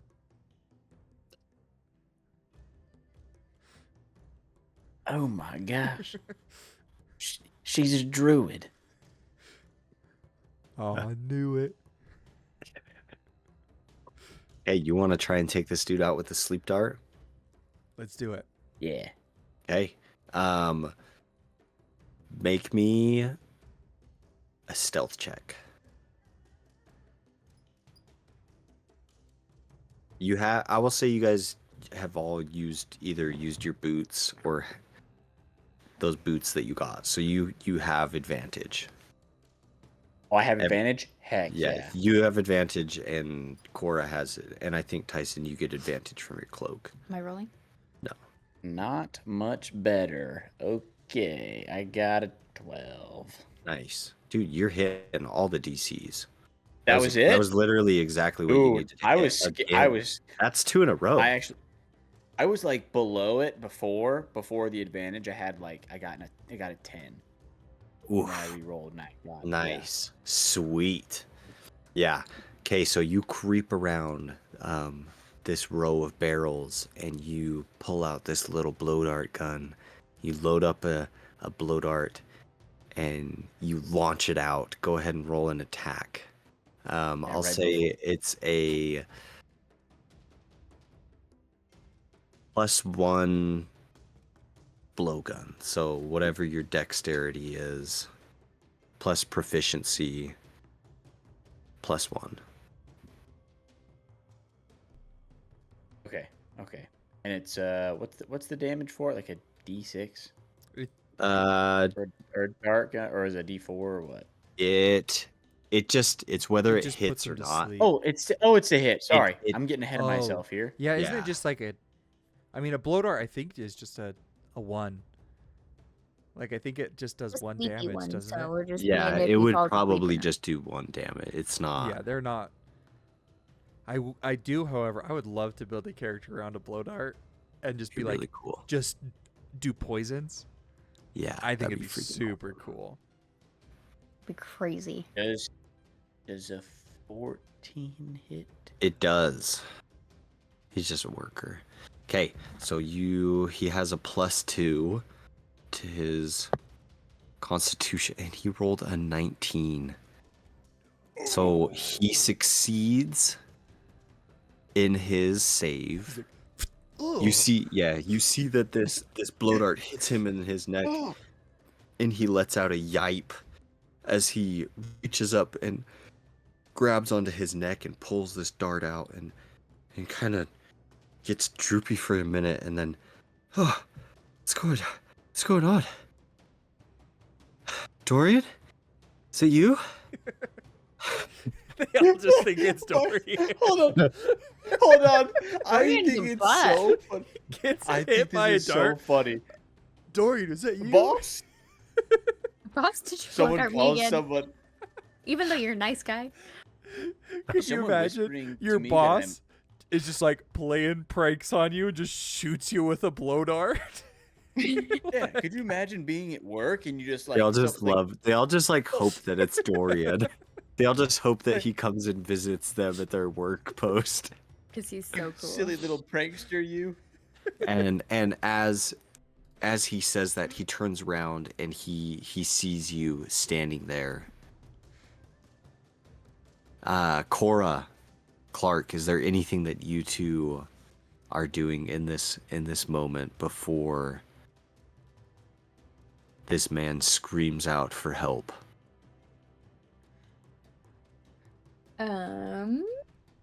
I would immediately throw my cloak back, pull out my great axe, and just charge him. Yeah. Ready to go to Hey. work. Roll an attack. His AC is 12.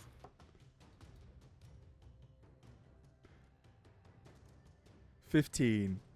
Hey, hits, roll damage. Oh my gosh. 26. Okay. Ooh, yeah. Nice. Okay, so Cletus, as you shoot this dart and it hits him and he turns and makes eye contact with you, you can see that he begins to open his mouth as his eyes widen, and he begins to, like, in slow-mo, and just as he does, you see Clark's great axe, bam, right through the back to the front of this guy's head as he slumps immediately and is just standing there kind of looking at you, stuck on Clark's axe. Jeez. Should we put him in a barrel? That's a great idea. That was really fast thinking, Clark. Let's do it. There should be an open one somewhere right here. All of you make me an investigation check. 15. My Are gosh. any of you good at investigation? My dice are they're either like I'm getting great or I'm getting awful. I just rolled You do 2 luck too. -1, so Uh-huh. a non One. 1. Yeah. Oh, nice. Yeah, Nice. I Second got a one tonight. 15. Yeah. You got a what? A 15. Okay. And you got At a least yours 16? wasn't in one of the most pivotal parts of the whole mission. That's Okay, true. as you are, you guys find a barrel that could fit this gentleman in it, and you go ahead and you take him and you put him in there. And what else are you doing? I'd find a lid, stick it on top. Okay. What I'd was taste what was he wine. working on? He was just maintaining the barrels, keeping keeping everything clean, doing inspections, that sort of thing. We And the janitor. as you no. put the lid on, as you put the lid on, and kind of push this barrel back into the corner, it's pretty good. You know, you don't think anybody will notice the blood trail from the pool of blood in the middle of the row over to this barrel, and the bloody handprints on top of this lid. Not that they're going to be recognizable. Kind of anything wipe like that. wipe my face like blood smears. All right, I think we're pretty good here. Should we go? I'm gonna sort of like try to clean it up a tiny bit. Okay, you pull a rag out of your bag, and you begin to wipe it, and it immediately absorbs and is full and is soaked, and you're just spreading it from one spot to another. It's like, well, Is so much for that. is there a rug or a blanket of some kind? Preferably a smaller one. I'll say that on this dude's little cart, his little cleaning cart that he had, that there are some like drop cloth type material things that you could take. Okay, I want to take them out and I want to lay them across the whole trail, like you would with like like paper towels. Yeah, love it. All right. Okay. No, never done that before. What?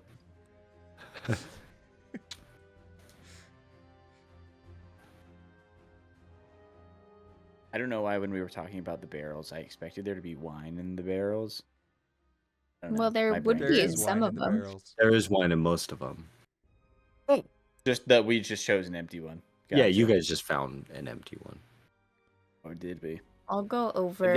there's a little bit of juice at the bottom, you know? Eh. I'll see what Clark is trying to do, and then I'll just get my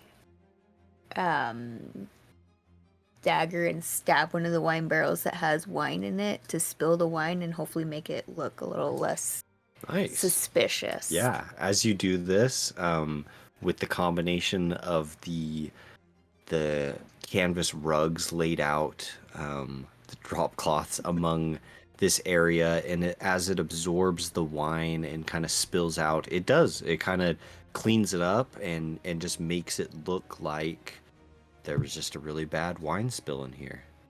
Kind of dilutes it. Right. Well, I think that might help a little bit. However, I think this is the man we were supposed to talk to. I mean, Mr. Shadow did say talk to the janitor. I thought he said kill the janitor. No. He always has us kill the janitor. I'm pretty certain of that. His saying is, no janitor left behind. Well, but I'm just saying, maybe next time we should talk to it first.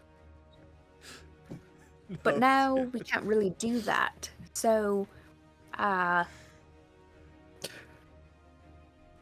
guess we're playing it by ear again.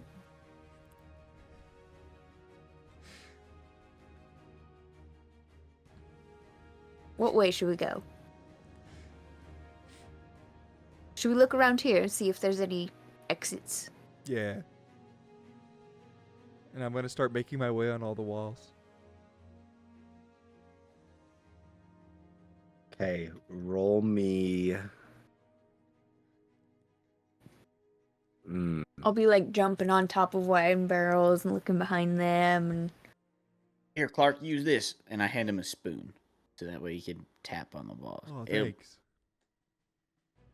Ding, ding, ding, ding, ding. I don't know. What do you like, a perception or like I feel like, yeah, because Or you'd have to perceive if the wall was investigation? Yeah, you Insight. like I don't know, Eh. whatever you want. They're all very low, so it's either a -1 or a +1. Roll me. I'm good at insight. I just did. I'll allow you to do an insight. Is that your +1? Mine? Yeah. Yeah, I'll go Mine ahead is- and roll an insight. I'll give you advantage, Clark. This will be from you giving him the spoon. Your lucky sound spoon. Were we all rolling, or is just Clark? Just you can, however you want to try and look for. Just describe how whatever you're trying to do to look around. I got an 18. Okay. Yeah. Okay, we'll come to that in just a minute. I said I was jumping on like barrels and looking around them and in corners and wherever I can. Okay, go ahead and roll. Looking for the mine I'll shaft. say you can make an insight check as well.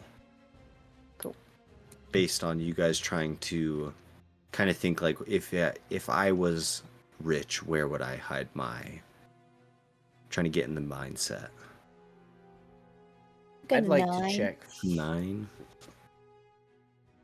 Go ahead. Yeah, I specifically check torches. Give them a little tug, see if there's like some kind of I'm looking for like either mechanisms where you pull something, Make or push on something, or also if there's like any paintings on the wall. You're looking for Check out the secret. paintings. Yeah. Okay. Yeah. Look behind the paintings. All that. There are no paintings. There are torches. No paintings. So go ahead and give me an investigation. Tugging on them torches. Hey, Cora, as you're jumping around on these barrels, and looking, checking behind them, you're not finding anything. Nothing. What'd you get, Cletus? I got a 10. What did you say this was? Investigation. Investigation? Okay, I got an 11. Okay. You're going around, pulling all these, twist and turning, pushing, twisting, trying all the combinations, treating every candelabra like a bop it, and nothing is coming about from it. Clark, as you are over there tapping with this spoon on tapping. every crevice, you're tapping it on every one of these big casks and every barrel, and you come across this one barrel and you tap on it, and it sounds hollow. You tap again. Yeah, it's definitely hollow. It's there's something more to this barrel. Is it like a big barrel that's It's like bigger. on a stand on the wall kind of a thing? It's like a normal, imagine like a normal sized whiskey barrel, but lengthwise 2 of them stacked up on top of each other. Okay. So it's taller, but it's about that size. Could I maybe kind of poke around a little bit to see if there's a or maybe like, is there something that could like look like a door that would pull out of the barrel or something? So as you are tapping on this and you hear this weird hollow sound that just sounds a little more echoey, you grab this barrel and you begin to kind of, you can feel it's got some give to it, but it won't move, but you know there's nothing in it. Go ahead and, well, you're kind of twisting and pulling and nothing's happening. But you can tell that it's moving. It's wiggling when you wiggle it. Mm-hmm. I think I found something over here. I'll just jump down off the barrel I'm on. Nice job. I don't know what it does, but it doesn't want to move. And it's definitely hollow. I'll just stick my ear on it. Knock a couple times. Ah. Did you try pushing it? I'll try pushing it. Like, Does it have? So,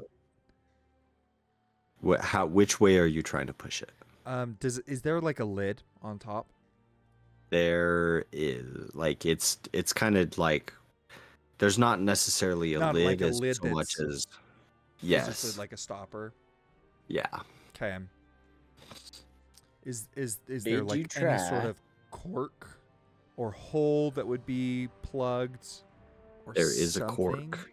Could I try touching that? Yeah, you try touching it, and it's kind of springy, like it or not springy, but it doesn't feel as tight as a cork should. I'm gonna hit it with my hand really hard. Hey, you hit it, and you hear a, and then this barrel splits at the top, and kind of unfurls in like a mechanical, and opens up. It makes it look like it's all constructed in one solid piece, but as it opens up, it reveals on the inside a little shaft that's just big enough for all of you to get in there at the bottom of the barrel. good job. We found our way out. Now, how do we close it so nobody else knows that we've found it? I'm gonna try hitting the button again. Okay, you hit it again, and it begins to go back and close up. Excellent. Now, what are we doing? Let's go get the necklace. Let's do it. All right. Just Okay. start sneaky going up the stairs. You're gonna start going up the stairs. Okay, so as you open this cellar door, you look out and you can just see that one of those guards that had gone down to the dungeons is now just beginning to make his way back up the stairs.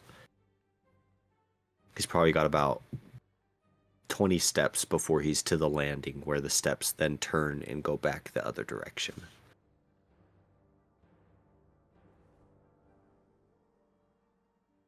Is there anything you guys want to do? I'm gonna hold up my axe and look at them. Not yet. We gotta be quiet. Sneaky. Oh yeah. Are you still Flyy Boy over there? Nah, I don't think so. I think it only lasts for 10 minutes. So at this point, Okay. I doubt that I Yeah. would still have it. Yeah, about this time it would fade out. Okay, Yep, so yep. you're just waiting for this guard to pass then? Yeah. I think so. Okay, so the guard goes out, and it is now clear. You begin to make your way up the stairs. Sneakily. Hey, everybody roll me a stealth check. Heck yeah. This is 28 work. Yes. Nope. 19. No. What? Okay. Oh wait, do we get advantage on this? Yeah, because you have Yes. boots. Goodness. Otherwise, I had an 8.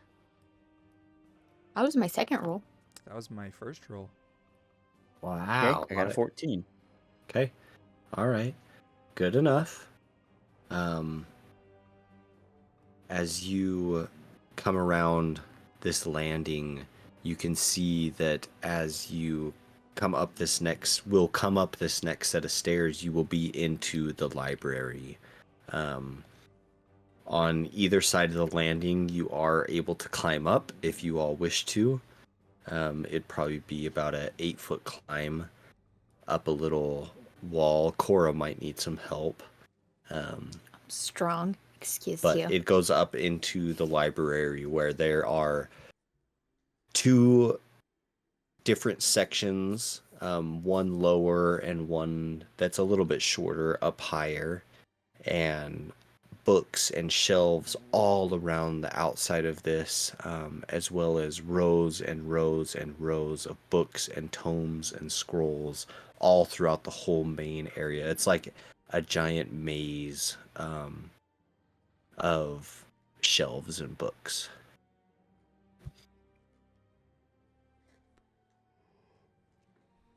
And I will say that as you guys get up to the top, you would know that to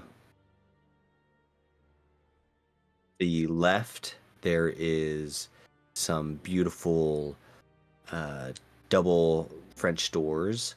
To your right, out of this library, there is a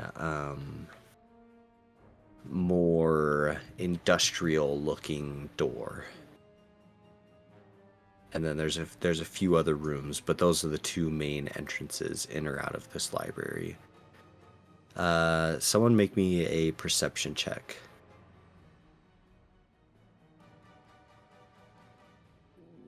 That's good perception. I have a +1. I don't think any I of have a you. +2. I have a -1. So don't make it me. Well, I mean, do you want me What to? is it? Yeah, what'd you 5. get? That's it. Okay, the only guard that you can see is the one guard that's up on the second railing that's kind of just walking around. Not really paying too much attention. I just kind of like to the group. So you know that there's at least 2 guards in here, because there's no way that that first guard could have gotten up to that second floor. So you know there's at least 2 guards in here. So what do you guys want to do? How do you want to do this? You said that there was a way up to the second floor. Yes, so if you're going up from the basement, the very bottom floor, you come up a set of stairs, about 20 stairs. There's a landing, goes up another 20 stairs to the library. So in that in between area, it is possible for you guys to climb up and over the railing to then be in amongst all the shelves. Does that make sense? Okay. Yeah, I think that would be maybe our best bet. Kind of what I'm thinking. How long? I'm down. Oh, never mind. Spider hands, 5 minutes. Yeah. Well, the liquid silence. 10 minutes. 10 minutes, yeah. Yep, muffles your weapon hits for 10 minutes. Which, by the way, is a super cool. I love that. Right? Did you come up with that? Yeah. Yeah, that one. I love that. It's just always like one of those things that like you get into a stealthy combat and you're like, I don't want to attack because it's going to be noisy. It's like, Yeah. well, Right. it would just be quiet. Okay, so I'll say that with your guys' previous stealth checks, you are able to climb up. Clark, you go last. You lift up Cora and then just kind of easily pull yourself up. And none of the guards notice you, and you are all up against a bookshelf as this guard along the top is just circling back and forth. And you can hear footsteps from another guard that's maybe 2 or 3 rows over from you that's just kind of walking through and going about their work. They both have specific patterns that they're walking. Kind of general, just like keeping patrol, doing a lap. You can see that they probably just are here like all the time and nothing ever happens. And they're just bored. So it's not super specific. Just kind of like do a lap. All right, take a break. But it is. Are they pretty far away? One of them's probably 20 feet away from you, the one that's on the same level as you, and then the one that's on the mezzanine is a good ways across the room, probably halfway across the room. Okay.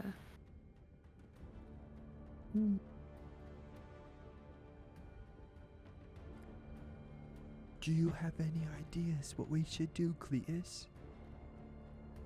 I'm thinking that maybe we should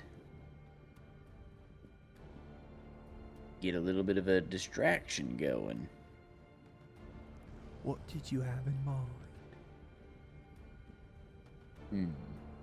Well, I got a lot of tricks up my sleeves. Even though I don't got sleeves, because I'm going to retcon what I said earlier about having robes. I do have robes, but they're cut off. Nice.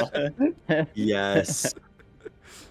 You ripped them sleeves off last time. You got Yeah. mad. Yeah.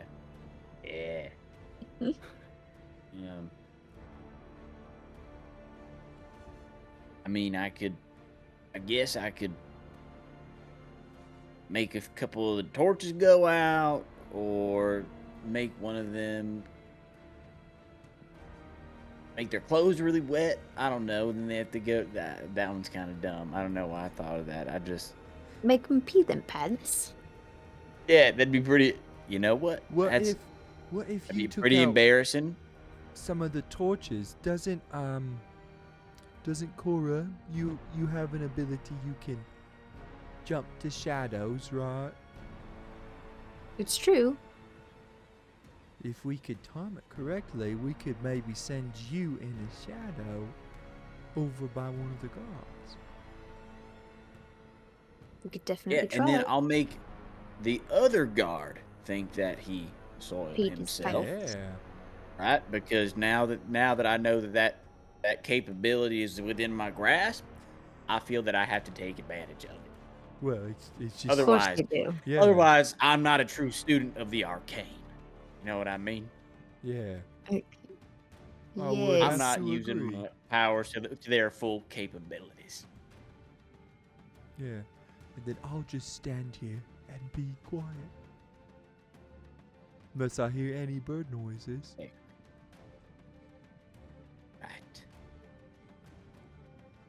Okay, so what spell or what are you doing to make these torches flicker or go out? Prestidigitation, baby. Here we go. Okay. So Actually, we're gonna. Yeah. Cora, what is okay. So Cora, you ready yourself as you kind of glance up and get an idea of what this looks like, and then you hold that image in your mind, and you can see the lights, and you can see the shadows, and you can see how the light is fighting against them. Cletus, you focus your energy and you make these torches go out, and Corey, you can almost see it in your mind. As soon as these torches go out, you can see the darkness, and you know that you can step through to a shadow right next to this guy if you wish to. Yeah, I'd totally do it. Okay. So you step through, and you are now directly behind him, up on this mezzanine second floor. Okay. I just want to. Behind him, I just want to whisper. And then I just want to tackle him down. Okay, go ahead and make me a dexterity check.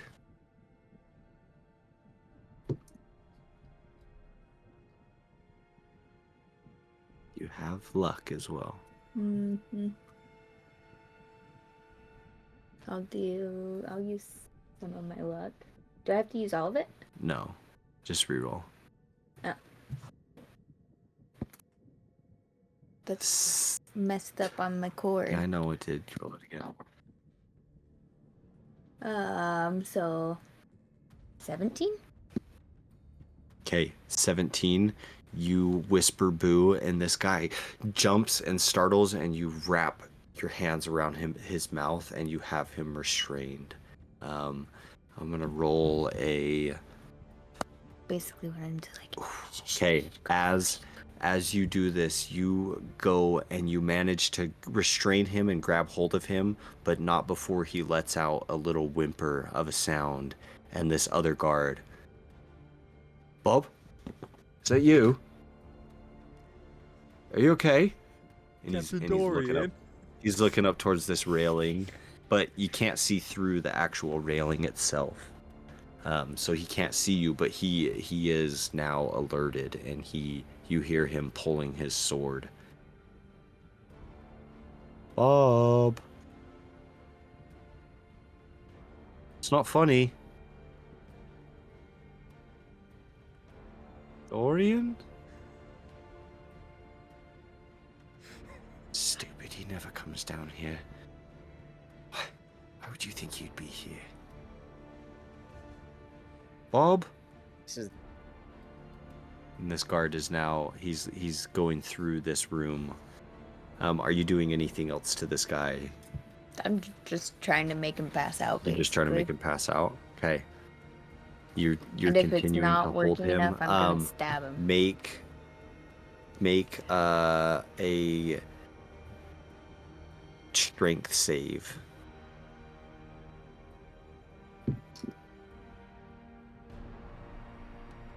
Like 10? 10? Yep. Okay. He breaks your arms free, and he stands up. I'm up here! Help! Help! I'll stab him. Hey, I'll give... What do you look like you want to say something, Tyson? Yeah, I was gonna say, that's my cue. Okay, go ahead and roll an attack. Me? Cora.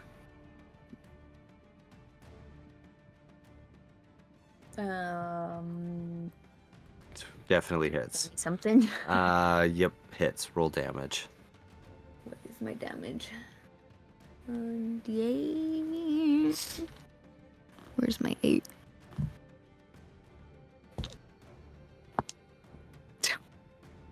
It's a 6. Okay. You bring down a dagger into him, and he kind of bumps you just at the last second, and you don't hit the exact spot you want to, but he is hurt now. What are you two doing, as this is just before we're about to kick off into initiative? If you guys want to do one more thing. Has the other guard been alerted yet? Yes, he has looked up now and seen his friend as well as Cora, who came up behind. Well, he just saw a little arm come up and then stab down.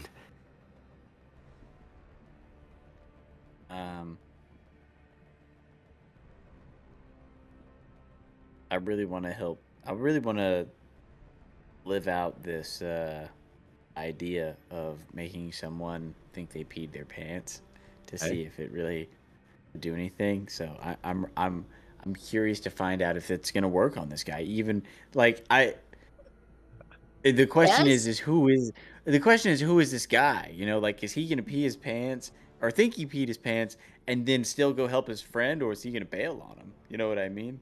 That's the real test. Well, I know the answer now, so I just rolled for it. We're going for it. Who you doing it That's to? what I'm doing. I cast prestidigitation on the other guard. You know, to The make not it stabbed one? Yeah, the not stabbed one. So just so you understand what it is that it does, let me read the prestidigitation thing that it says. That I'm pretty sure it says you soil something in a 1 cubic foot. Yeah, you instantaneously clean or soil an object no larger than 1 cube foot. So about a cube area on his pants is now wet, and I can also make it warm and make it smell like pee. So wow. There you go. Roll me. Yeah. Roll me a deception or persuasion or arcana. You could do arcana if you want. Oh, dude, deception it is. What happened to my... I want this to work too.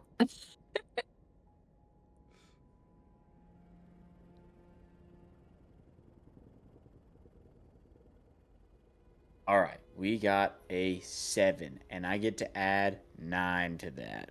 So we got Oh, an fifth. 18. 18. Yep. Dang. Okay. You cast this spell and you focus all of your energy into this cantrip. And you know that it works and that it takes effect and that it is everything that you want it to be, but you don't know how he'll react.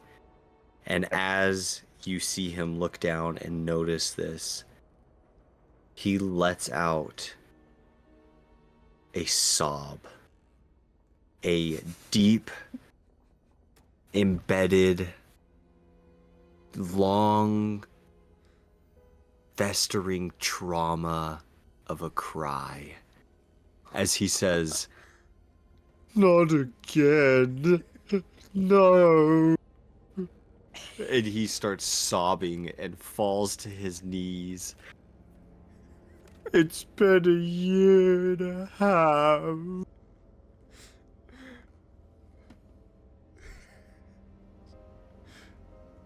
This poor Nice. guy. Yeah, I'm traumatized, this dude.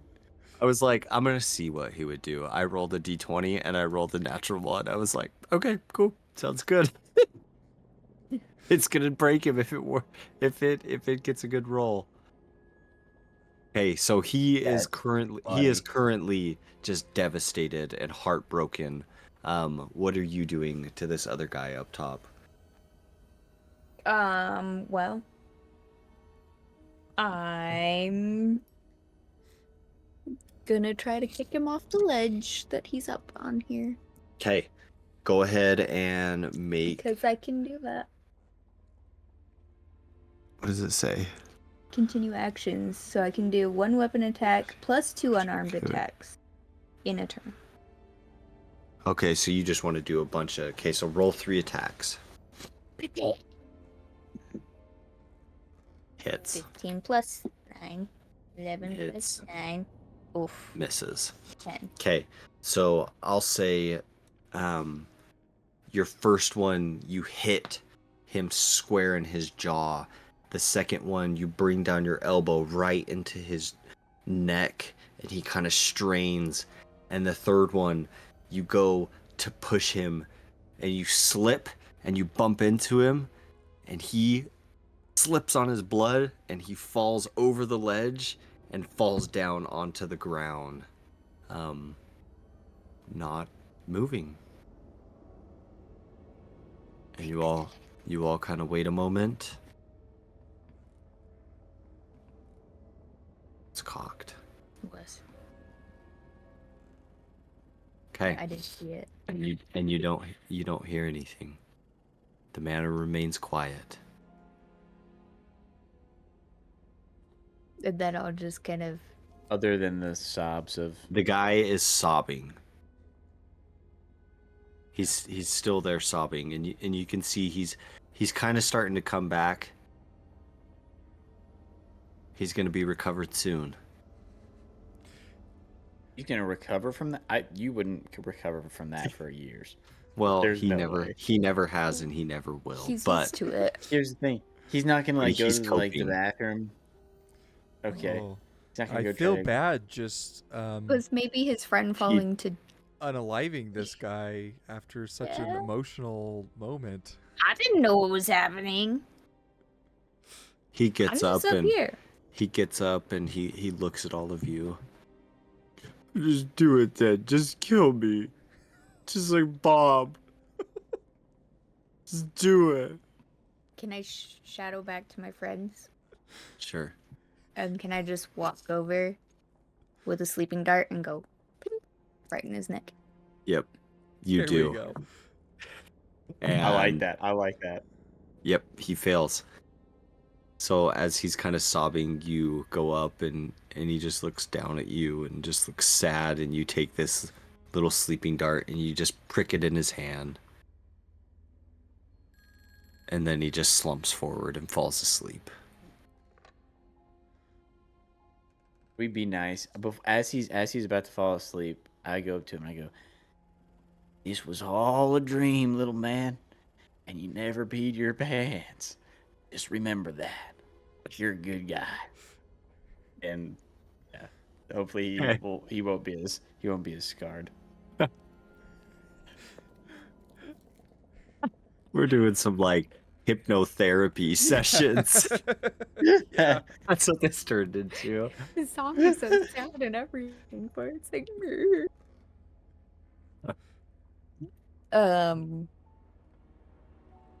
Any good ideas on what to do with this body right here? I will say that I find it concerning that. Oh wait, you're talking about the dead one. Yes.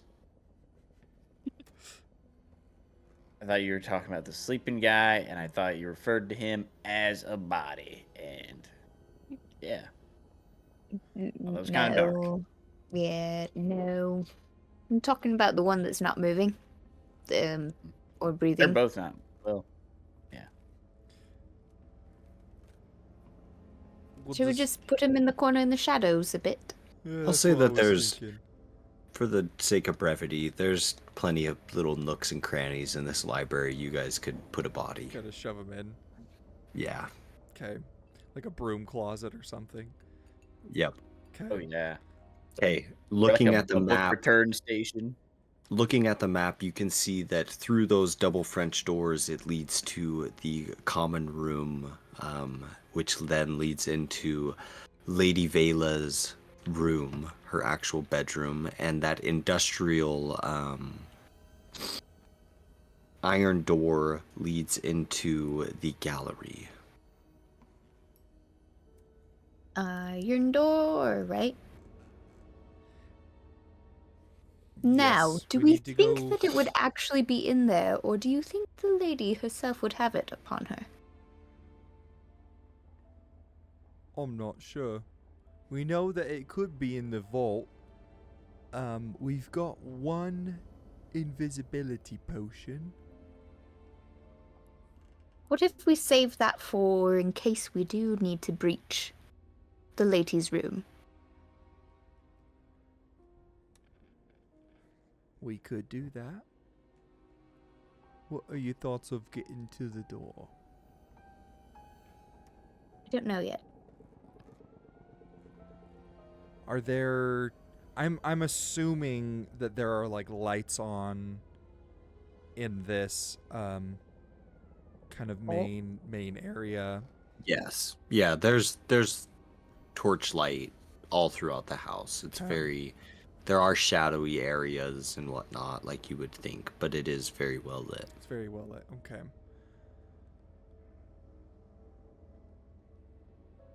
Do we see anyone in the general facility? Not in the area. Are you guys still in the library? I'm kind of peeking out of the library. Okay, I so would you're go peek looking out, through yeah. these iron doors Yeah. into the gallery. Okay, looking into the gallery, you do not see anyone in there. It is lit in here, but it's a little more of an accent lighting for individual paintings and sculptures and whatnot, just scattered about the room like a museum. Okay. And is there anything resembling like a vault? Make a perception check Alrighty. or investigation. That is an 8. An 8. No. Bunch of big, beautiful paintings. Well, I don't see anyone in there. Should we just go look? We might as well, but also if they're guarding something special and specific, don't you think there would be more guards wherever that item is? You might be onto something. This is why you're the second in charge. Always thinking ahead. What the heck? What in charge am I? Distractions. Yeah, Like that. he's not the brightest of the bunch. I made a man think that he soiled himself. That's true, And you did a but very good job. I killed the janitor. Yes. Always gotta one-up me with killing the janitor. So who's the real smart one? Yes, you're both pretty. Let's continue. Okay, what are you doing? Are you going in the gallery? Are you... Yes. Hey, you all enter into this gallery. It's very beautiful. There's antique weapons and forms of transportation, sculptures, artwork, massive, beautiful oil paintings all along the outside perimeter of this. Anything particular that you want to do or look for? I want to go move the paintings, the big ones, to see if they move or are fixed to the wall. Okay. Make me just roll a d20. 12. 12. Okay. You begin to go around and you're pulling all these paintings. And how are you pulling on them? Like going around and grabbing the frames and trying to shake them? I'd kind of shake them and move them side to side. And if Okay. they move, I would just leave them. Okay. Yeah. They all move. Okay. Well, there's my idea. I would like to... You see there's, like, weaponry on the walls and stuff like that? Yeah, like antique weapons and stuff. Right. I'd like to, same idea as before with the torches, to see if any of these, like, weapons will trigger something. Okay, go ahead and roll just a straight d20.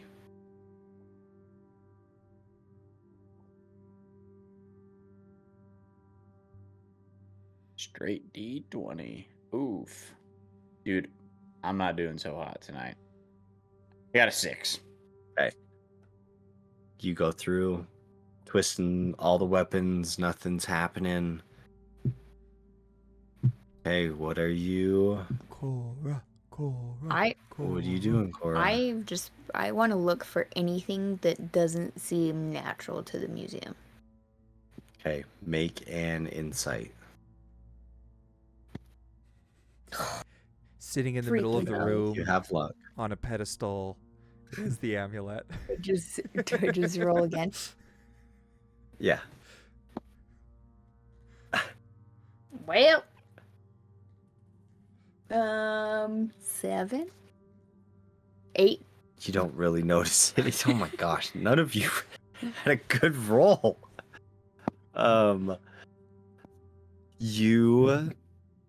You do not notice anything out of place, Cora. Well, there's one thing. There's like this weird lever that you see that doesn't look like it's part of the museum. Hey, Clark, Yeah. can you come over here? Mm-hmm. You see that thing right there? That lever? Yeah. Let's stick in the wall. Mm-hmm. You want to pull it? Yeah. Sure. Do it. And I'm gonna pull it. Ark never turns down pulling levers. Hey, you pull it and you hear ding ding ding ding ding ding ding ding ding. Mm. And then you hear a ding ding. What's that? Like an elevator? I think they're called dumbwaiters. Servants use them to go up and down, send food and things to people's rooms. And I'll say that as you all reconvene and you're all kind of in this room looking around, Clark, you are kind of just going case to case, and eventually you just lean down on one case and you're just sitting there just kind of twiddling your thumbs. And Cora, you walk up and Clark is just talking about how he can't find this amulet, and you look down in the glass case and there's the amulet. We have looked everywhere for this thing. It's not behind any secret doors. It's not in anything. We Wait. might as well just go home. What are you seeing this? What? Us not finding the amulet? Of course I'm seeing it. Look what are you over seeing? there. At the stick again? I already pulled that. No, not the stick right there. What? This That necklace? thing that's shaped like a heart, yes. We're looking for an amulet. Do you Yeah, know everybody what an knows amulet standard is? amulets. As you are all talking, you look across the room about 30 feet from you, and from the ceiling you see smoke begin to kind of disapparate from the ceiling in a circular pattern It's him as you again. hear a releasing of pressure, and this section of the ceiling begins to drop down and lower down, and as it does you get a glimpse of shiny, bright, metallic plate armor as smoke and a single light comes on from this dropping platform from the ceiling. As standing on this platform you see Captain Dorian. And he looks at you all and he says, "Thieves in my midst."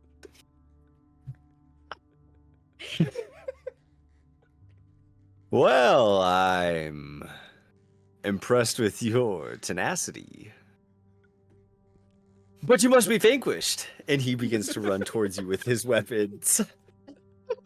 And as this happens, you all begin to ready your weapons and pull out your different contraptions.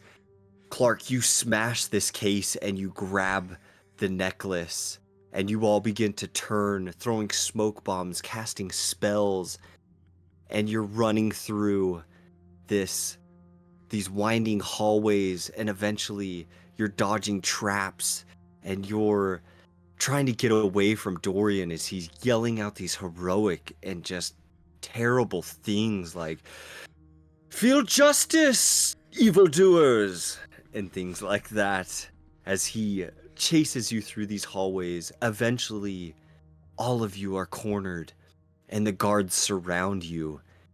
And as Captain Dorian is standing there, he stabs his sword into the ground, and a breeze comes up from nowhere and begins to blow his cloak and his hair as big 8-bit pixel words saying "game over" come up behind him as he turns into an animated character. And all of you return to the living room where Tyson, Shay, Zane, and myself are sitting around a table with virtual reality masks on. And as we pull them off and begin to have camaraderie with each other, we see Jefferson and Matheson over in the other side of the couch trying to get their headsets to work, but they won't connect. And we have a great night. And that's where we're going to end this one Oh shot. my gosh. What in the world? Sorry, I wanted it to be a little longer, but we're just Gosh. running out of time. We just didn't have enough time. I was half expecting you to break out into song. I'm not gonna lie. I was waiting for the Yeah. musical number to come in. Like, That was good. I'm sad we didn't Okay. get to see more of Dorian, man. That I Oh was- my know. gosh. We'll have to. Maybe we can revisit Dusk Watch in a future one shot. Thank you so much for joining us tonight on this impromptu one shot. We hope that you had fun. I hope that you guys all had fun. Please join us next week for the potential. I'm pretty sure it's going to be the season finale. Yeah. Pretty certain. yeah. Pretty sure. If not Make this sure one, you there's guys are only caught one up. more. So Yeah. Get caught up. Get ready for that season finale. Get ready for the campaign wrap up that will be following it shortly after. And as always, remember that we love you. Goodbye.